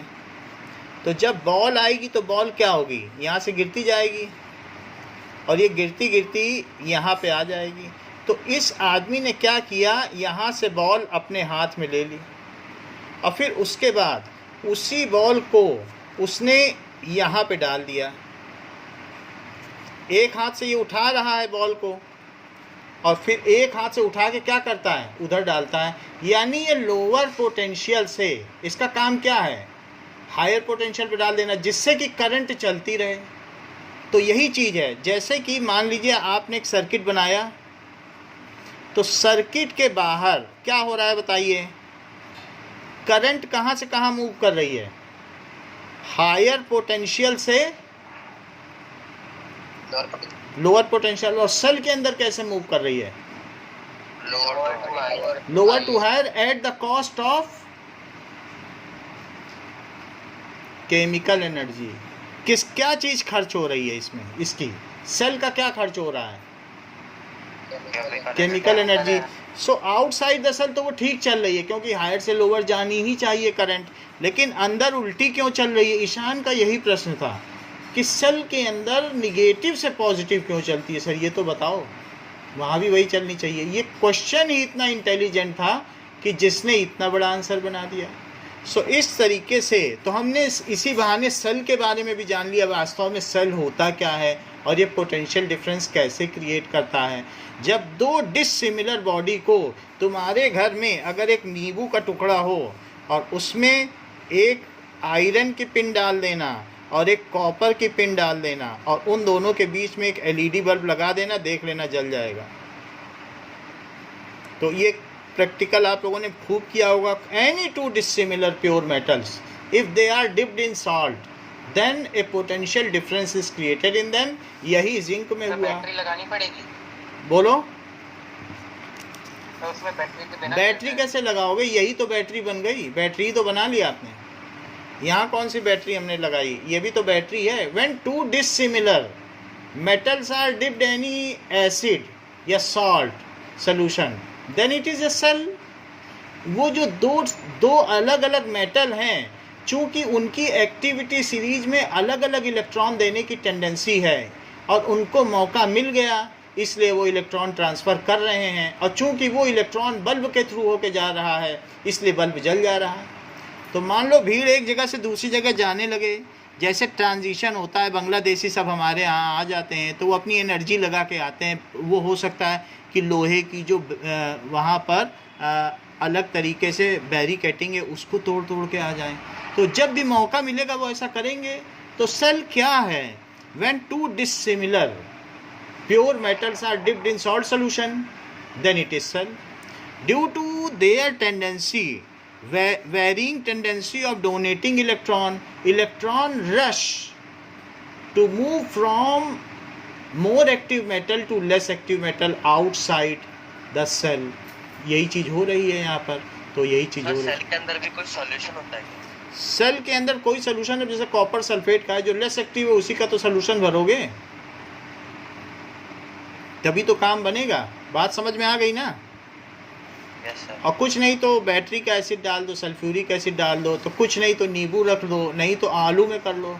तो ऐसा हम लोग करते रहे हैं, तो इस तरीके से हमारे यहाँ भी रखा हुआ इस तरीके का। नहीं तो घर में ये एक एलईडी बल्ब और 2 पिन से किया जा सकता है। एलईडी बल्ब ग्लो कर जाता है, और नहीं तो यूट्यूब में इस तरीके के बहुत सारे एक्सपेरिमेंट हैं, you can see by making. हम बाद में भी दिखा भी देंगे वीडियो। बोलो सर।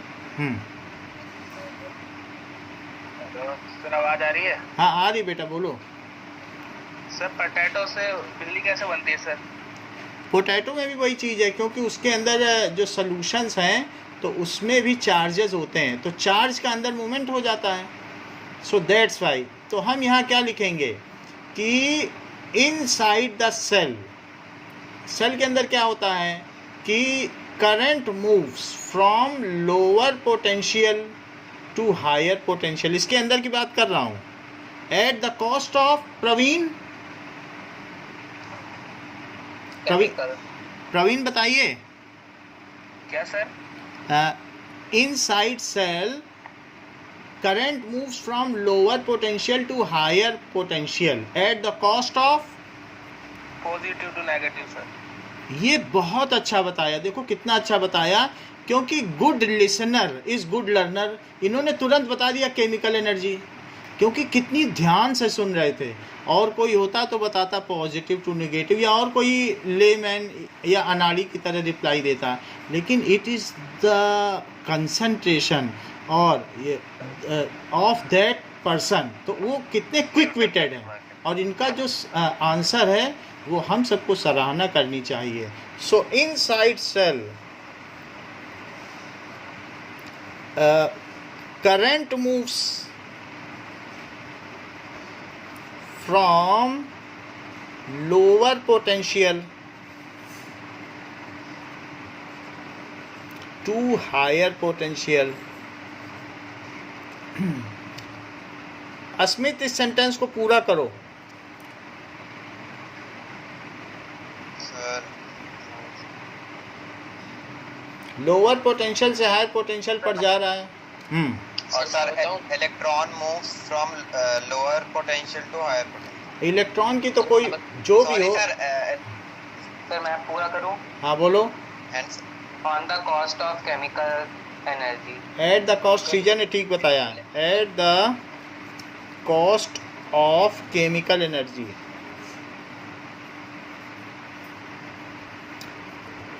टैलेंट कुछ और नहीं है, बस ध्यान से सुनना है। जब कोई चीज़ बताई जा रही है, ये ना सोचो कि हमें आता है। जो ध्यान से सुनेगा वही इंटेलिजेंट है, बाकी तो सब कुछ दुनिया में हो ही रहा है, बस हमें ध्यान देने की ज़रूरत है। अब देखो, हमारा टॉपिक है electric potential. What does it mean by electric potential? So electric potential क्या होता है?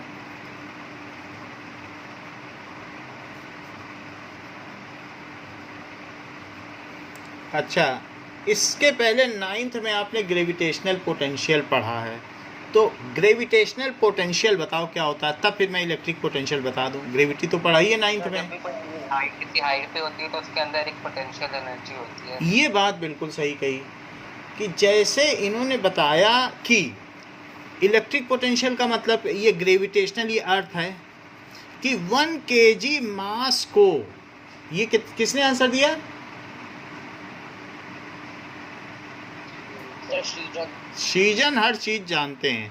तो 1 kg मास को अगर अर्थ से दूर ले जाया जाए और इन्फिनिटी तक ले जाया जाए, so the energy required to move 1 kg mass opposite to gravitational field. Gravitational field क्या है? कोई भी चीज़ अगर यहाँ छोड़ो तो वो किधर मूव करती है, उस पर किधर फोर्स लगता है, बताओ। ये सही कह रहे हैं कि सेंटर ऑफ द अर्थ। बहुत अच्छा आंसर दिया। किसी भी चीज़ को छोड़ोगे तो उस पर कहाँ फोर्स लगेगा? सेंटर। सो रेडियली इनवर्ड। तो इसकी फील्ड कहाँ हुई? अर्थ की। तो अर्थ की फील्ड क्या हुई? फील्ड एक फोर्स है। 1 kg के ऑब्जेक्ट पर जितना फोर्स लगता है, वेट लगता है, वही फील्ड होती है। सबसे पहले ग्रेविटेशनल फील्ड समझो क्या है। द वेट या force experienced bye 1 kg object is called gravitational field. पहली लाइन ये लिखो, gravitational field, the force experienced by unit mass। Unit mass का क्या मतलब होता है?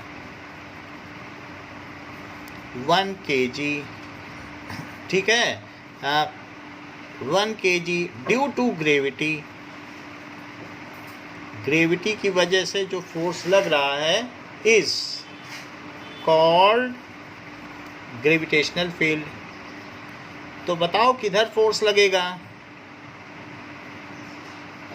Centre of earth. हाँ, इट इज रेडियली इनवर्ड। मतलब अगर हम अर्थ की बात करें तो ग्रेविटेशनल फील्ड किधर की ओर है? रेडियली। जो रेडियस इसका बनता है उन सभी की तरफ देखें तो radially inward. So it is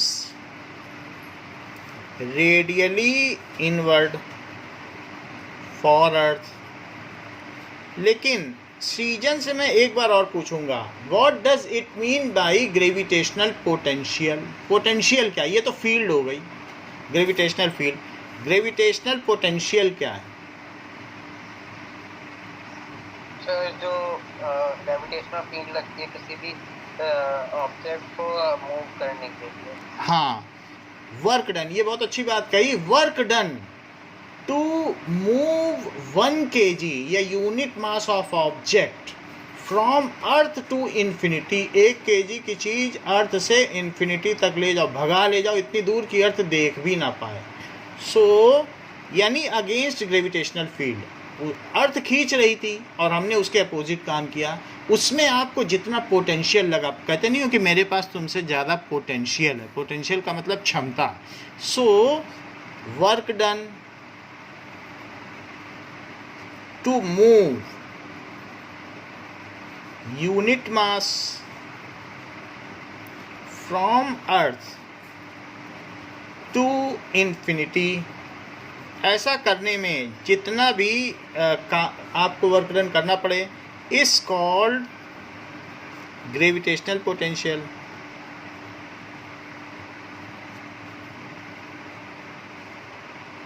अब हम इलेक्ट्रिक पोटेंशियल की बात आते हैं। इलेक्ट्रिक पोटेंशियल और इलेक्ट्रिक फील्ड क्या होता है? मान लीजिए एक पॉजिटिव चार्ज है और अपनी पॉकेट से +1 कूलम चार्ज निकालो जरा। ये किधर भागेगा? ये जिधर भागे समझो इलेक्ट्रिक फील्ड वहीं है। दूर भागेगा कि पास? पास। ये बहुत अच्छा बताया, क्योंकि दोनों लाइक चार्जेस हैं और इसीलिए दूर भागेगा। ये किसने बताया? Sir Kunal is very intelligent. जैसे आप ये देख लो कि कुणाल अगर होते तो साइंटिस्ट की फिर ज़रूरत ना पड़ती।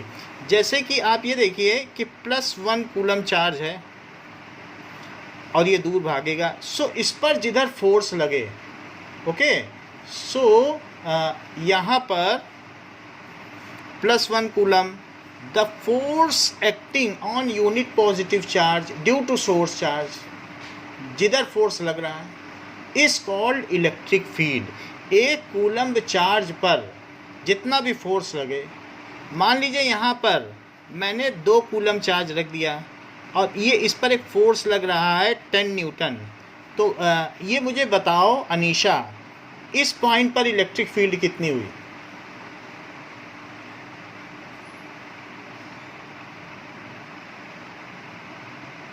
बताइए सृजन।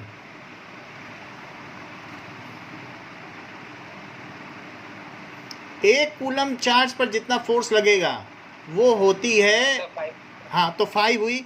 यानी इलेक्ट्रिक फील्ड क्या है? 1 कूलम चार्ज पर लगने वाला फोर्स। जैसे मान लो यहाँ पर आपने 2 kg का सामान रख दिया, उस पर वेट कितना लगेगा?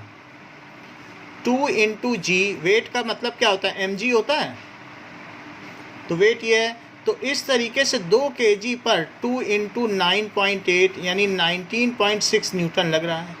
1 किलो पे कितना आपको फोर्स लगेगा ये बताओ?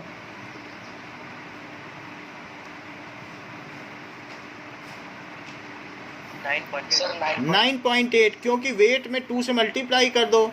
W is equals to M G, तो W बाई एम क्या हो जाएगा? पर यूनिट पर जो फोर्स लगे वही G है। G ही तो ग्रेविटेशनल फील्ड है। इसी तरीके से यहाँ पर भी इलेक्ट्रिक फील्ड क्या है? The force acting on unit positive charge. तो कितना फोर्स एक्ट करेगा? इलेक्ट्रिक फील्ड कितनी हो गई? Force upon charge. फोर्स कितना लगा? 10 न्यूटन। चार्ज कितना है? 2 कूलम। तो कितनी हो गई? 5 न्यूटन पर कूलम। बोलो इतनी बात समझ में आ गई कि किसी चार्ज के चारों तरफ क्या होती है? Electric field. उसी फील्ड की वजह से तो दूसरा चार्ज मूव करता है। और किसी मास के चारों तरफ क्या होती है? Gravitational field. उसी फील्ड की वजह से अर्थ चीज़ों को अट्रैक्ट करती है। किसी मैग्नेट के चारों तरफ क्या होती है? Magnetic field. हाँ, तो ये चीज़ होती है। So around a charge there is electric field. Around a charge there is electric field.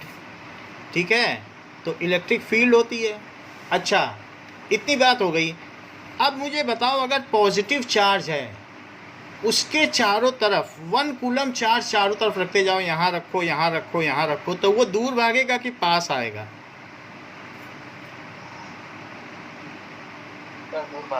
तो दूर भागेगा। तो पॉजिटिव चार्ज के चारों तरफ इलेक्ट्रिक फील्ड क्या हो गई? रेडियली आउटवर्ड कि रेडियली इनवर्ड? आउटवर्ड। चलो, for positive charge electric field is radially outward. क्यों? क्योंकि +1 कूलम हमेशा अपनी जेब में रखना अगर आपको इलेक्ट्रिक फील्ड देखनी है। और अगर आपको ग्रेविटेशनल फील्ड रखनी है तो 1 किलो का बाट जेब में रखना और उसको हाथ में लेके देख लेना कितना वजन लग रहा है। यहाँ पे उठा लोगे और 1 किलो बाट अगर आप सन पे लेके चले जाओ तो 10 हाथी ना उठा पाएँ। तो इस तरीके से, क्योंकि वहाँ इतनी ज़्यादा ग्रेविटी है कि 1 किलो भी नहीं उठा सकते 10 हाथी मिलके। तो ग्रेविटेशनल फील्ड अगर कहीं देखनी है तो 1 किलो का बाट रखना, आपको फील्ड का पता चल जाएगा। मून पे बहुत आसानी से आप ज़्यादा वजन भी उठा सकते हो। तो ये है। अच्छा, निगेटिव चार्ज लो। निगेटिव चार्ज के चारों तरफ 1 कूलम 1 कूलम 1 कूलम 1 कूलम रखो, तो ये अंदर खींचेगा कि बाहर भेजेगा? अंदर खींचेगा सर, अट्रैक्ट। अच्छा, अंदर खींचेगा। तो इस पर लगने वाली इलेक्ट्रिक फील्ड क्या हुई? Radially inward. So for positive charge, electric field is radially outward, and for negative charge it is radially inward. अब जरा देखो, ये तो बात हम लोगों ने कर ली कि फील्ड क्या चीज़ होती है। बहुत बेसिक चीज़ देखी कि किसी फील्ड की वजह से ही कोई चीज़ अट्रैक्ट होती है, क्योंकि किसी चार्ज की वजह से चारों तरफ फील्ड है, मास की वजह से फील्ड है, मैग्नेट की वजह से फील्ड है, तभी दूसरी चीज़ अट्रैक्ट हो पाती है। दूसरा चार्ज अट्रैक्ट हो पाता है, दूसरा मैग्नेट अट्रैक्ट हो पाता है, ऐसा होता है। Now we will see electric potential.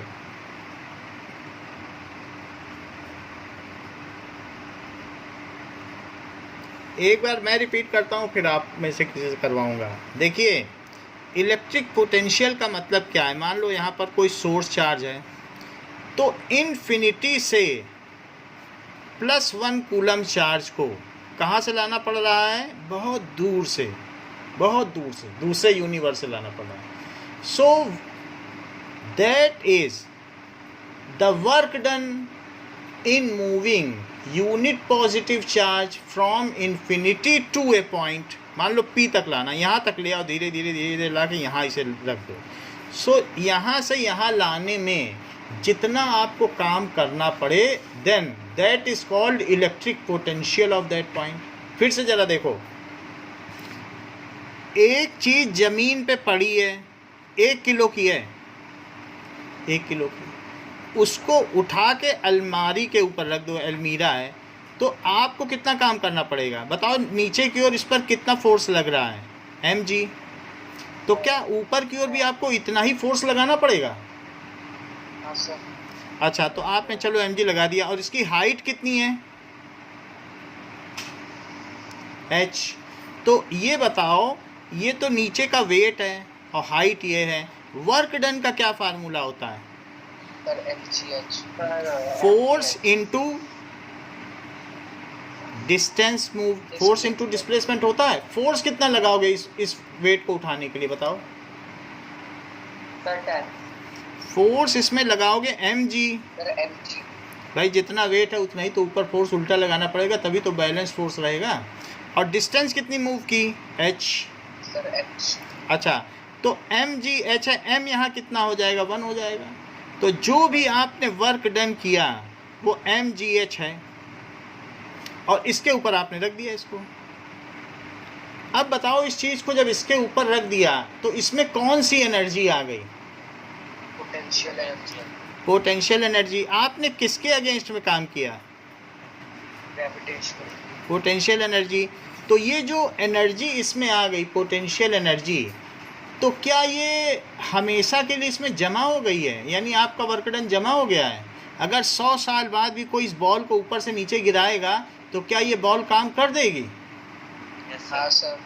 So if work is done against a force, अगर मान लो वर्क किया जाए against a force and your work done get stored in form of potential energy, then that force is called conservative force.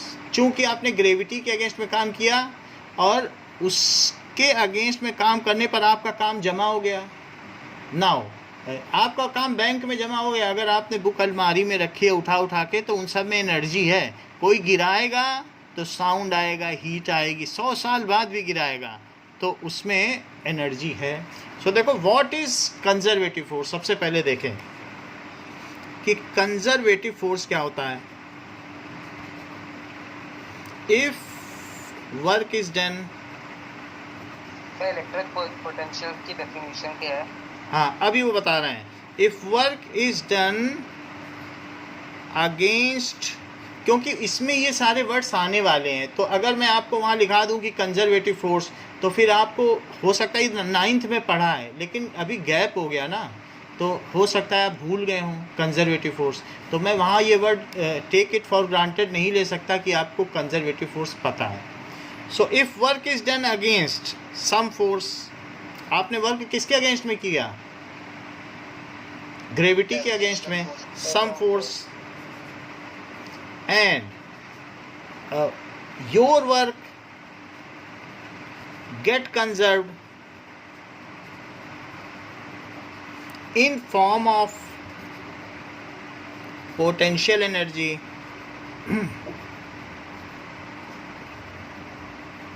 then that force is called, उस force को क्या कहेंगे? Conservative force. अच्छा ये बताओ, ये पेन मैंने रख दिया, अब मैंने फ्रिक्शन में इसको आगे मूव किया, ये घिस रहा हूँ, तो क्या मेरा काम जमा हो गया? अब ये पेन लौट आएगा फिर से? नहीं सर। तो मेरा काम तो खो गया। If your work is dissipated in form of heat then that is non conservative force. तो फ्रिक्शन फोर्स कैसा हुआ? बुक आपने टेबल पे खिसका दी तो वापस आ जाएगी क्या? No sir. तो इसलिए कंजर्वेटिव फोर्सेस कौन कौन से हैं? Conservative forces, force by air. ये ठीक है, ये बहुत अच्छी बात बताई कि ग्रेविटेशनल फोर्स है, उसके अगेंस्ट में काम करो तो काम जमा हो जाता है। और कौन सा है? फ्रिक्शन। ये बात सही कही कि नॉन कंजर्वेटिव देखो बता दिया, बहुत अच्छी बात कही है। चलो हम वो भी लिख लेंगे, किसने बताया नॉन कंजर्वेटिव?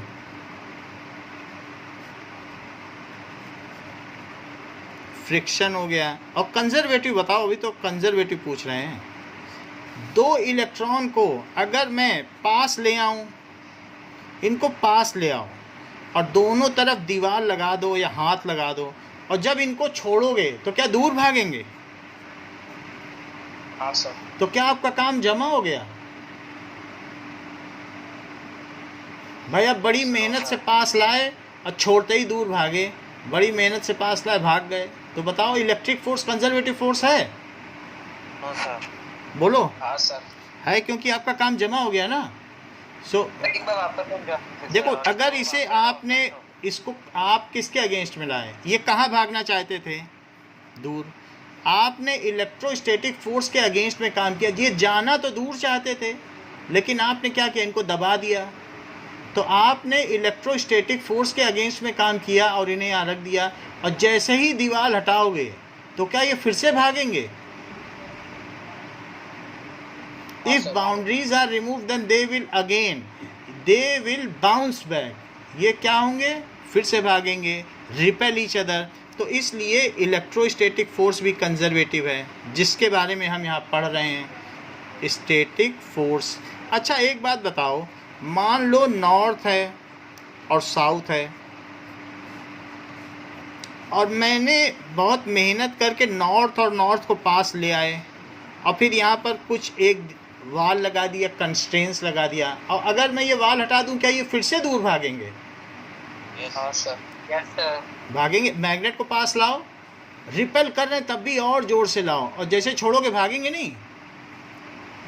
Yes sir. तो इसलिए आपका किया हुआ काम अगर जमा हो जाए और उसके चारों तरफ, if constraints are removed then it will give your work. ईमानदारी से जितना किया दे देगा। तो ये भी कैसा वर्क है? कंजर्वेटिव फोर्स, क्योंकि वो खोता नहीं है फ्रिक्शन की तरह कि बुक हटाई, अब वो इसका मतलब उम्मीद ना करो वापस आए। यहाँ तो आप वापस करने की उम्मीद भी कर सकते हो, दबाया और दीवार हटाने पे फिर वापस आ जाएंगे। अच्छा स्प्रिंग फोर्स देखो, मान लो स्प्रिंग को आपने खूब दबा दिया दोनों तरफ हाथ लगा के। अब मुझे बताओ, अगर हाथ हटाओगे तो क्या ये बाउंस बैक करेगी, रीअसर्ट करेगी? हाँ सर करेगी। तो स्प्रिंग फोर्स किस में आएगा, कंजर्वेटिव कि नॉन कंजर्वेटिव? क्या आपका काम जमा हुआ या खो गया? हाँ सर कंजर्वेटिव फोर्स। कंजर्वेटिव। जब बैंक में जमा हो जाए आपका किया हुआ काम, तो उसे कंजर्वेटिव माना जाना चाहिए। सो दैट इज़, अगर आप किसी गद्दे पे उछल रहे हैं तो जब दबोगे तो फिर वो गद्दा आपको उछाल देगा, तो स्प्रिंग के अगेंस्ट काम करोगे तो फिर से आपको पुश अप कर देगा। So it is spring force भी हो गया।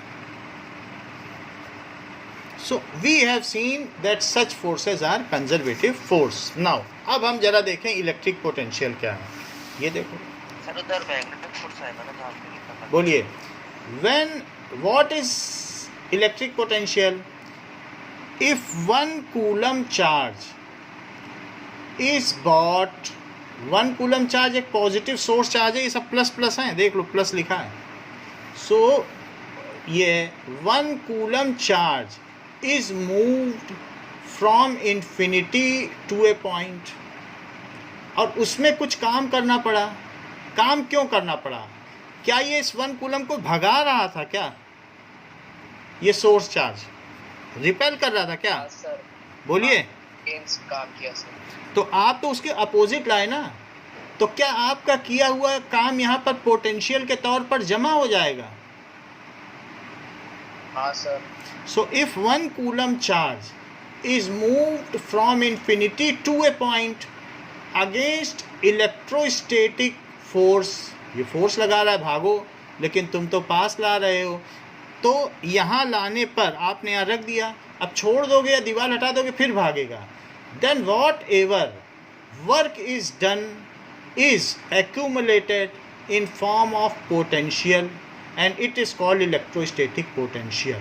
एक कूलम्ब चार्ज को अनंत से किसी बिंदु तक विद्युत स्थितीय बल के विपरीत लाने में जो कार्य किया जाता है वो उसमें स्थितिज ऊर्जा के रूप में संग्रहित हो जाता है, और इस प्रकार के ऊर्जा को हम वैद्युत स्थितीय पोटेंशियल कहते हैं। नाउ इस चीज़ को लिखें,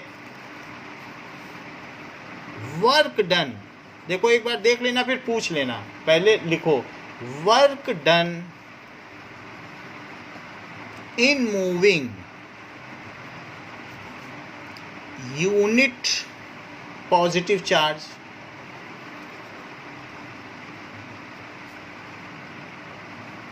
अगेंस्ट, किसके अगेंस्ट ला रहे हो? इलेक्ट्रोस्टैटिक फोर्स, ठीक है, अगेंस्ट इलेक्ट्रोस्टैटिक फोर्स ला रहे हो। टू ए पॉइंट, किसी पॉइंट तक ला रहे हो, is called electrostatic potential of that point.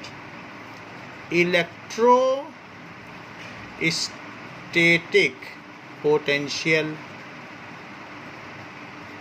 Of that point, ये सोर्स चार्ज है, ऑफ दैट पॉइंट।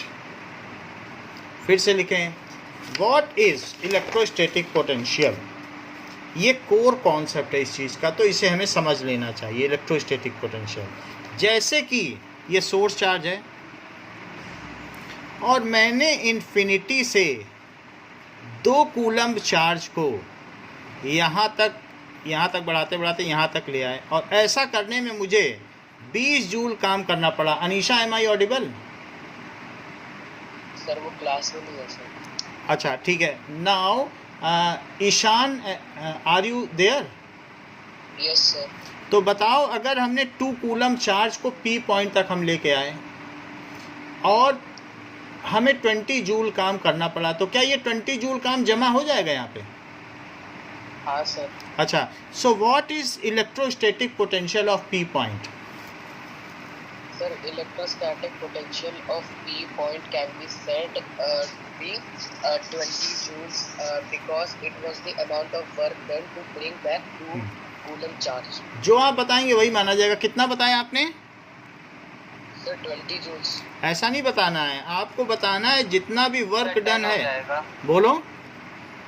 अच्छा सर, 10 हो जाएगा। Work done upon charge brought, यानी किसी भी चीज़ का पोटेंशियल है वो W/Q है। 1 कूलम चार्ज में लाने में जो काम किया जाए, 2 को लाने में 20 जूल किया गया, तो 1 को लाते तो कितना करना पड़ता? 10 जूल प्लस कूलम आ जाएगा। So it is potential is W/Q, इसका फार्मूला भी हो गया, total work done. So V यहाँ कितना आ जाएगा? P पॉइंट का पोटेंशियल, इसका पोटेंशियल की सिंबल V है, that is equal to W/Q, that is 20 joule upon 2 coulomb, तो 10 जूल पर कूलम। तो इसकी यूनिट क्या हो गई? या फिर इसे वोल्ट भी कहते हैं, तो एक बार हम फिर से लिखते हैं इलेक्ट्रोस्टैटिक पोटेंशियल क्या है।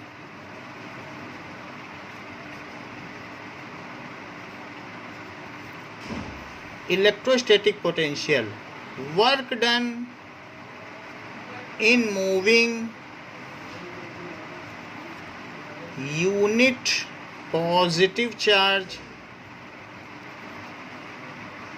from infinity to a point against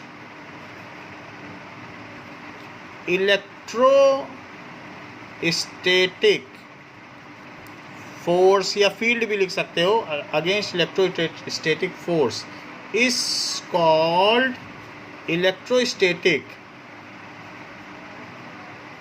potential of that point. तो इसको it is denoted by V। अच्छा सृजन, एम आई ऑडिबल?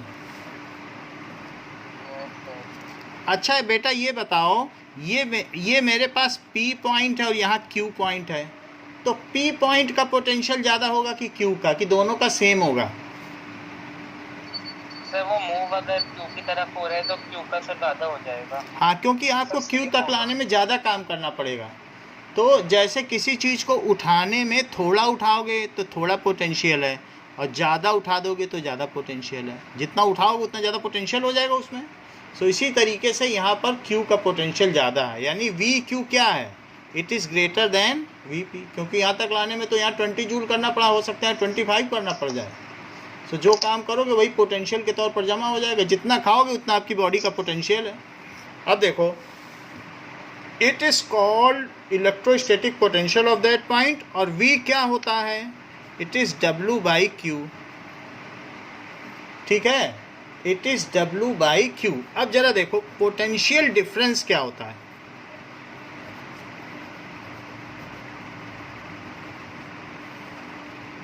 मान लो एक सोर्स चार्ज है और आप क्या करो, +1 कूलम्ब चार्ज को P पॉइंट से Q पॉइंट तक लेके आओ। So work done in moving unit positive charge from one point to other, क्योंकि ये डेफिनेशन उतनी अच्छी नहीं है। अब हम इन्फिनिटी पे कहाँ जाएंगे और कहाँ इन्फिनिटी से हम ला पाएंगे, तो ये तो हमारे किसी काम की ही नहीं है। तो हम इससे अच्छा पोटेंशियल डिफरेंस निकाल लें। हम क्या करें कि 1 किलो चीज़ को एक जगह से दूसरी जगह हिलाएं डुलाएं, हमें पता चल जाएगा कि यहाँ कितनी फील्ड है। अगर हमें ऐसा करने में बड़ी मेहनत लगती है तो कहेंगे यहाँ की तो बड़ी फील्ड ज़्यादा है, और अगर नहीं लग रही है तो समझ लो कुछ नहीं है। तो हम इन्फिनिटी से ना लाके हम इस डेफिनेशन को प्रीफर करते हैं कि work done in moving unit positive charge from one point to other point against electrostatic field, क्योंकि चार्ज को ये भगा रहा है और हम उसके उल्टा ला रहे हैं, is called potential difference between those two points. एक बार सीजन रिपीट करोगे क्या? सर किसको? Potential difference? हाँ। Sir work done in moving any unit positive charge from infinity to a point। Infinity की बात मत करो, ये पोटेंशियल डिफरेंस है from one point to other point. आप इलेक्ट्रोस्टैटिक पोटेंशियल को डिफाइन करने लग गए, उसमें है कि इन्फिनिटी से कहीं तक लाने में किया गया काम। तो अब यहाँ पर फिर से ज़रा देखो, इन्फिनिटी से आप यहाँ तक लाए, इन्फिनिटी से ही लाए, और इन्फिनिटी से उसी चार्ज को यहाँ तक लाए। यहाँ तक लाने में मान लो आपको 20 जूल काम करना पड़ा और यहाँ तक लाने में 24 जूल काम करना पड़ा, तो P और Q के बीच का पोटेंशियल डिफरेंस कितना हुआ? चार्ज 4 जूल हुआ कि नहीं? Yes sir. तो वही चीज़ हमें बतानी है कि अगर P से Q तक लेके आए तो पोटेंशियल डिफरेंस कितना है। जितना आपने काम किया, आपने 4 जूल काम किया एक्स्ट्रा, सो इसलिए 4 जूल का पोटेंशियल डिफरेंस हुआ। 4 वोल्ट का हो गया। 4 जूल पर कूलम भी बोल सकते हो या 4 वोल्ट। सो क्या रिपीट करोगे एक बार सृजन? The difference between the electrostatic potential of infinity to the point। Infinity को आप नहीं छोड़ रहे हो, सबसे बड़ी बात है। और कौन कर सकता है? अस्मित बताओ।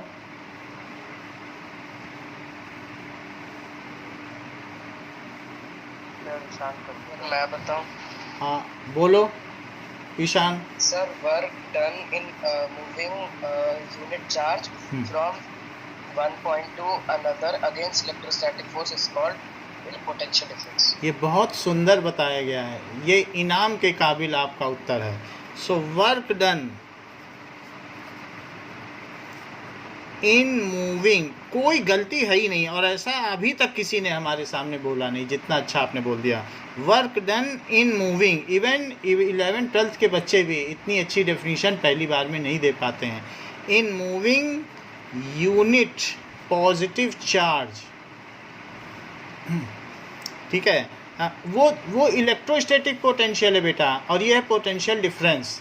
पोटेंशियल डिफरेंस की मैंने बस सर उसी डेफिनेशन में थोड़ा सा चेंज कर दिया। उस डेफिनेशन में नहीं चेंज करना है, क्योंकि उसमें इन्फिनिटी आ रहा है and we want to avoid infinity. हम किन्हीं दो बिंदुओं के बीच में, अगर मान लो आप से पूछा जाए ये अर्थ है और इनके बीच में ग्रेविटेशनल पोटेंशियल डिफरेंस क्या है, तो 1 किलो की चीज़ को यहाँ से यहाँ तक ले जाने में जितना काम करना पड़े वो इनके बीच का ग्रेविटेशनल पोटेंशियल डिफरेंस है। अगर इसकी हाइट मान लीजिए h1 है और इसकी हाइट h2 है, तो इन दोनों के बीच की हाइट कितनी हो गई? h2 minus h1। तो इतनी हाइट h2 माइनस h1, तो इतना ले जाने में 1 किलो की चीज़ को जितना आपको काम करना पड़ा वो इनके बीच का ग्रेविटेशनल पोटेंशियल डिफरेंस हुआ। समझ में आई बात आपको? इन्फिनिटी तक ले नहीं जाना है, उन्हीं के बीच लेना ले जाना है। सो एक बार सृजन रिपीट करोगे? ग्रेविटेशनल पोटेंशियल नहीं, यही बताओ, यही हमारे काम का है। Work done in moving unit charge from one position to another. Unit positive भी बोलो, यूनिट पॉजिटिव चार्ज फ्रॉम, बोलो बेटा, one position to another, one point to other, आगे और against electrostatic force is called, उसे क्या कहेंगे? Potential difference. So V Q minus V P, क्योंकि क्यू ज़्यादा पास है और पी दूर है, तो अगर आपको ये भी निकालना है तो आपको जो वर्क डन करना पड़ा पी से क्यू तक जाने में, और जो चार्ज है, तो काम किया, मान लो यहाँ से यहाँ तक ले जाने में आपने 2 कूलम लेके गए। अब 2 कूलम में तो आपको ज़्यादा काम करना पड़ेगा, यहाँ 4 जूल करना पड़ा है, और मान लो कोई दूसरा आ जाएगा, हम तो 2 कूलम लेके जाएंगे तो उसे 8 जूल करना पड़ेगा, तो 8/2 कर देना। तो फार्मूला वही है, मेन फार्मूला यही है, जो ज़्यादा चार्ज ले जाएगा उसे ज़्यादा काम करना पड़ेगा। 2 किलो बांट यहाँ कोई ले जाए तो डबल काम करना पड़ेगा। तो इस तरीके से जो भी वर्क डन है उन दोनों के बीच शिफ्टिंग का, पी से क्यू तक जाने का और डिवाइडेड बाई चार्ज, तो उससे 1 कूलम का आ जाएगा। समझ में आ गई बात? बोलिए। अगर समझ में आ गई है तो पोटेंशियल डिफरेंस की क्या यूनिट है? क्योंकि ये भी जूल है, ये भी कूलम है, तो इसलिए पोटेंशियल, ये भी वोल्ट हुई। अगर वोल्ट हो गई तो ईशान 1 वोल्ट को डिफाइन करने की कोशिश करो। Sir 1 volt can be equal to move 1 coulomb, can be defined as work done to move 1 coulomb of charge against electrostatic force. देखो 2 तरीके से डिफाइन कर रहा हूँ, पहले मैं डिफाइन करता हूँ फिर आप करना, सुनना बस ध्यान से।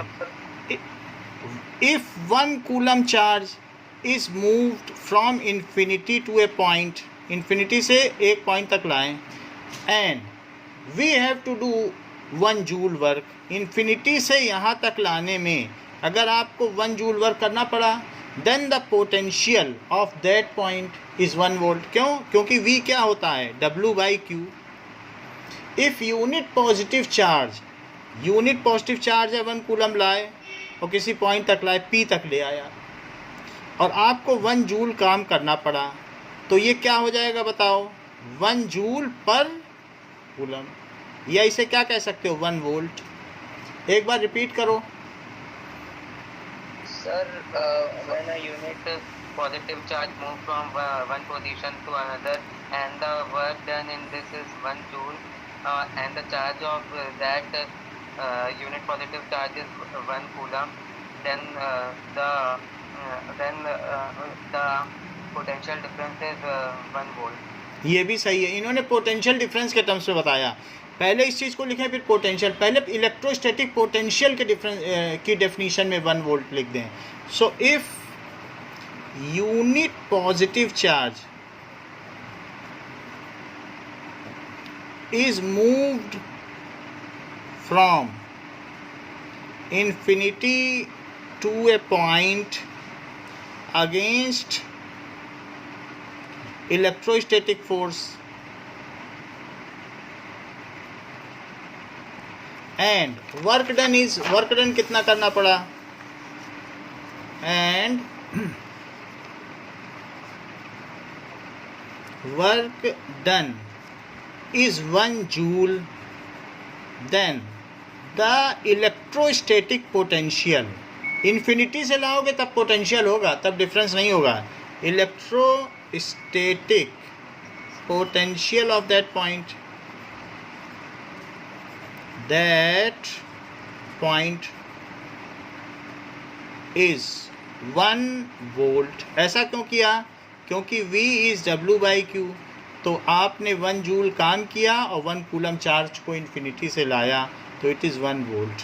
अब ज़रा दूसरी डेफिनेशन देखो जो कि ईशान ने बताई थी कि अगर मान लीजिए P से Q तक लेके आए और 1 कूलम चार्ज को लेके आए और 1 जूल काम करना पड़ा, तो if unit positive charge is moved from one point to another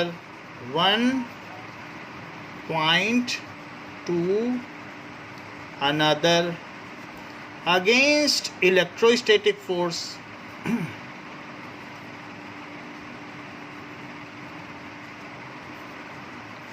and work done is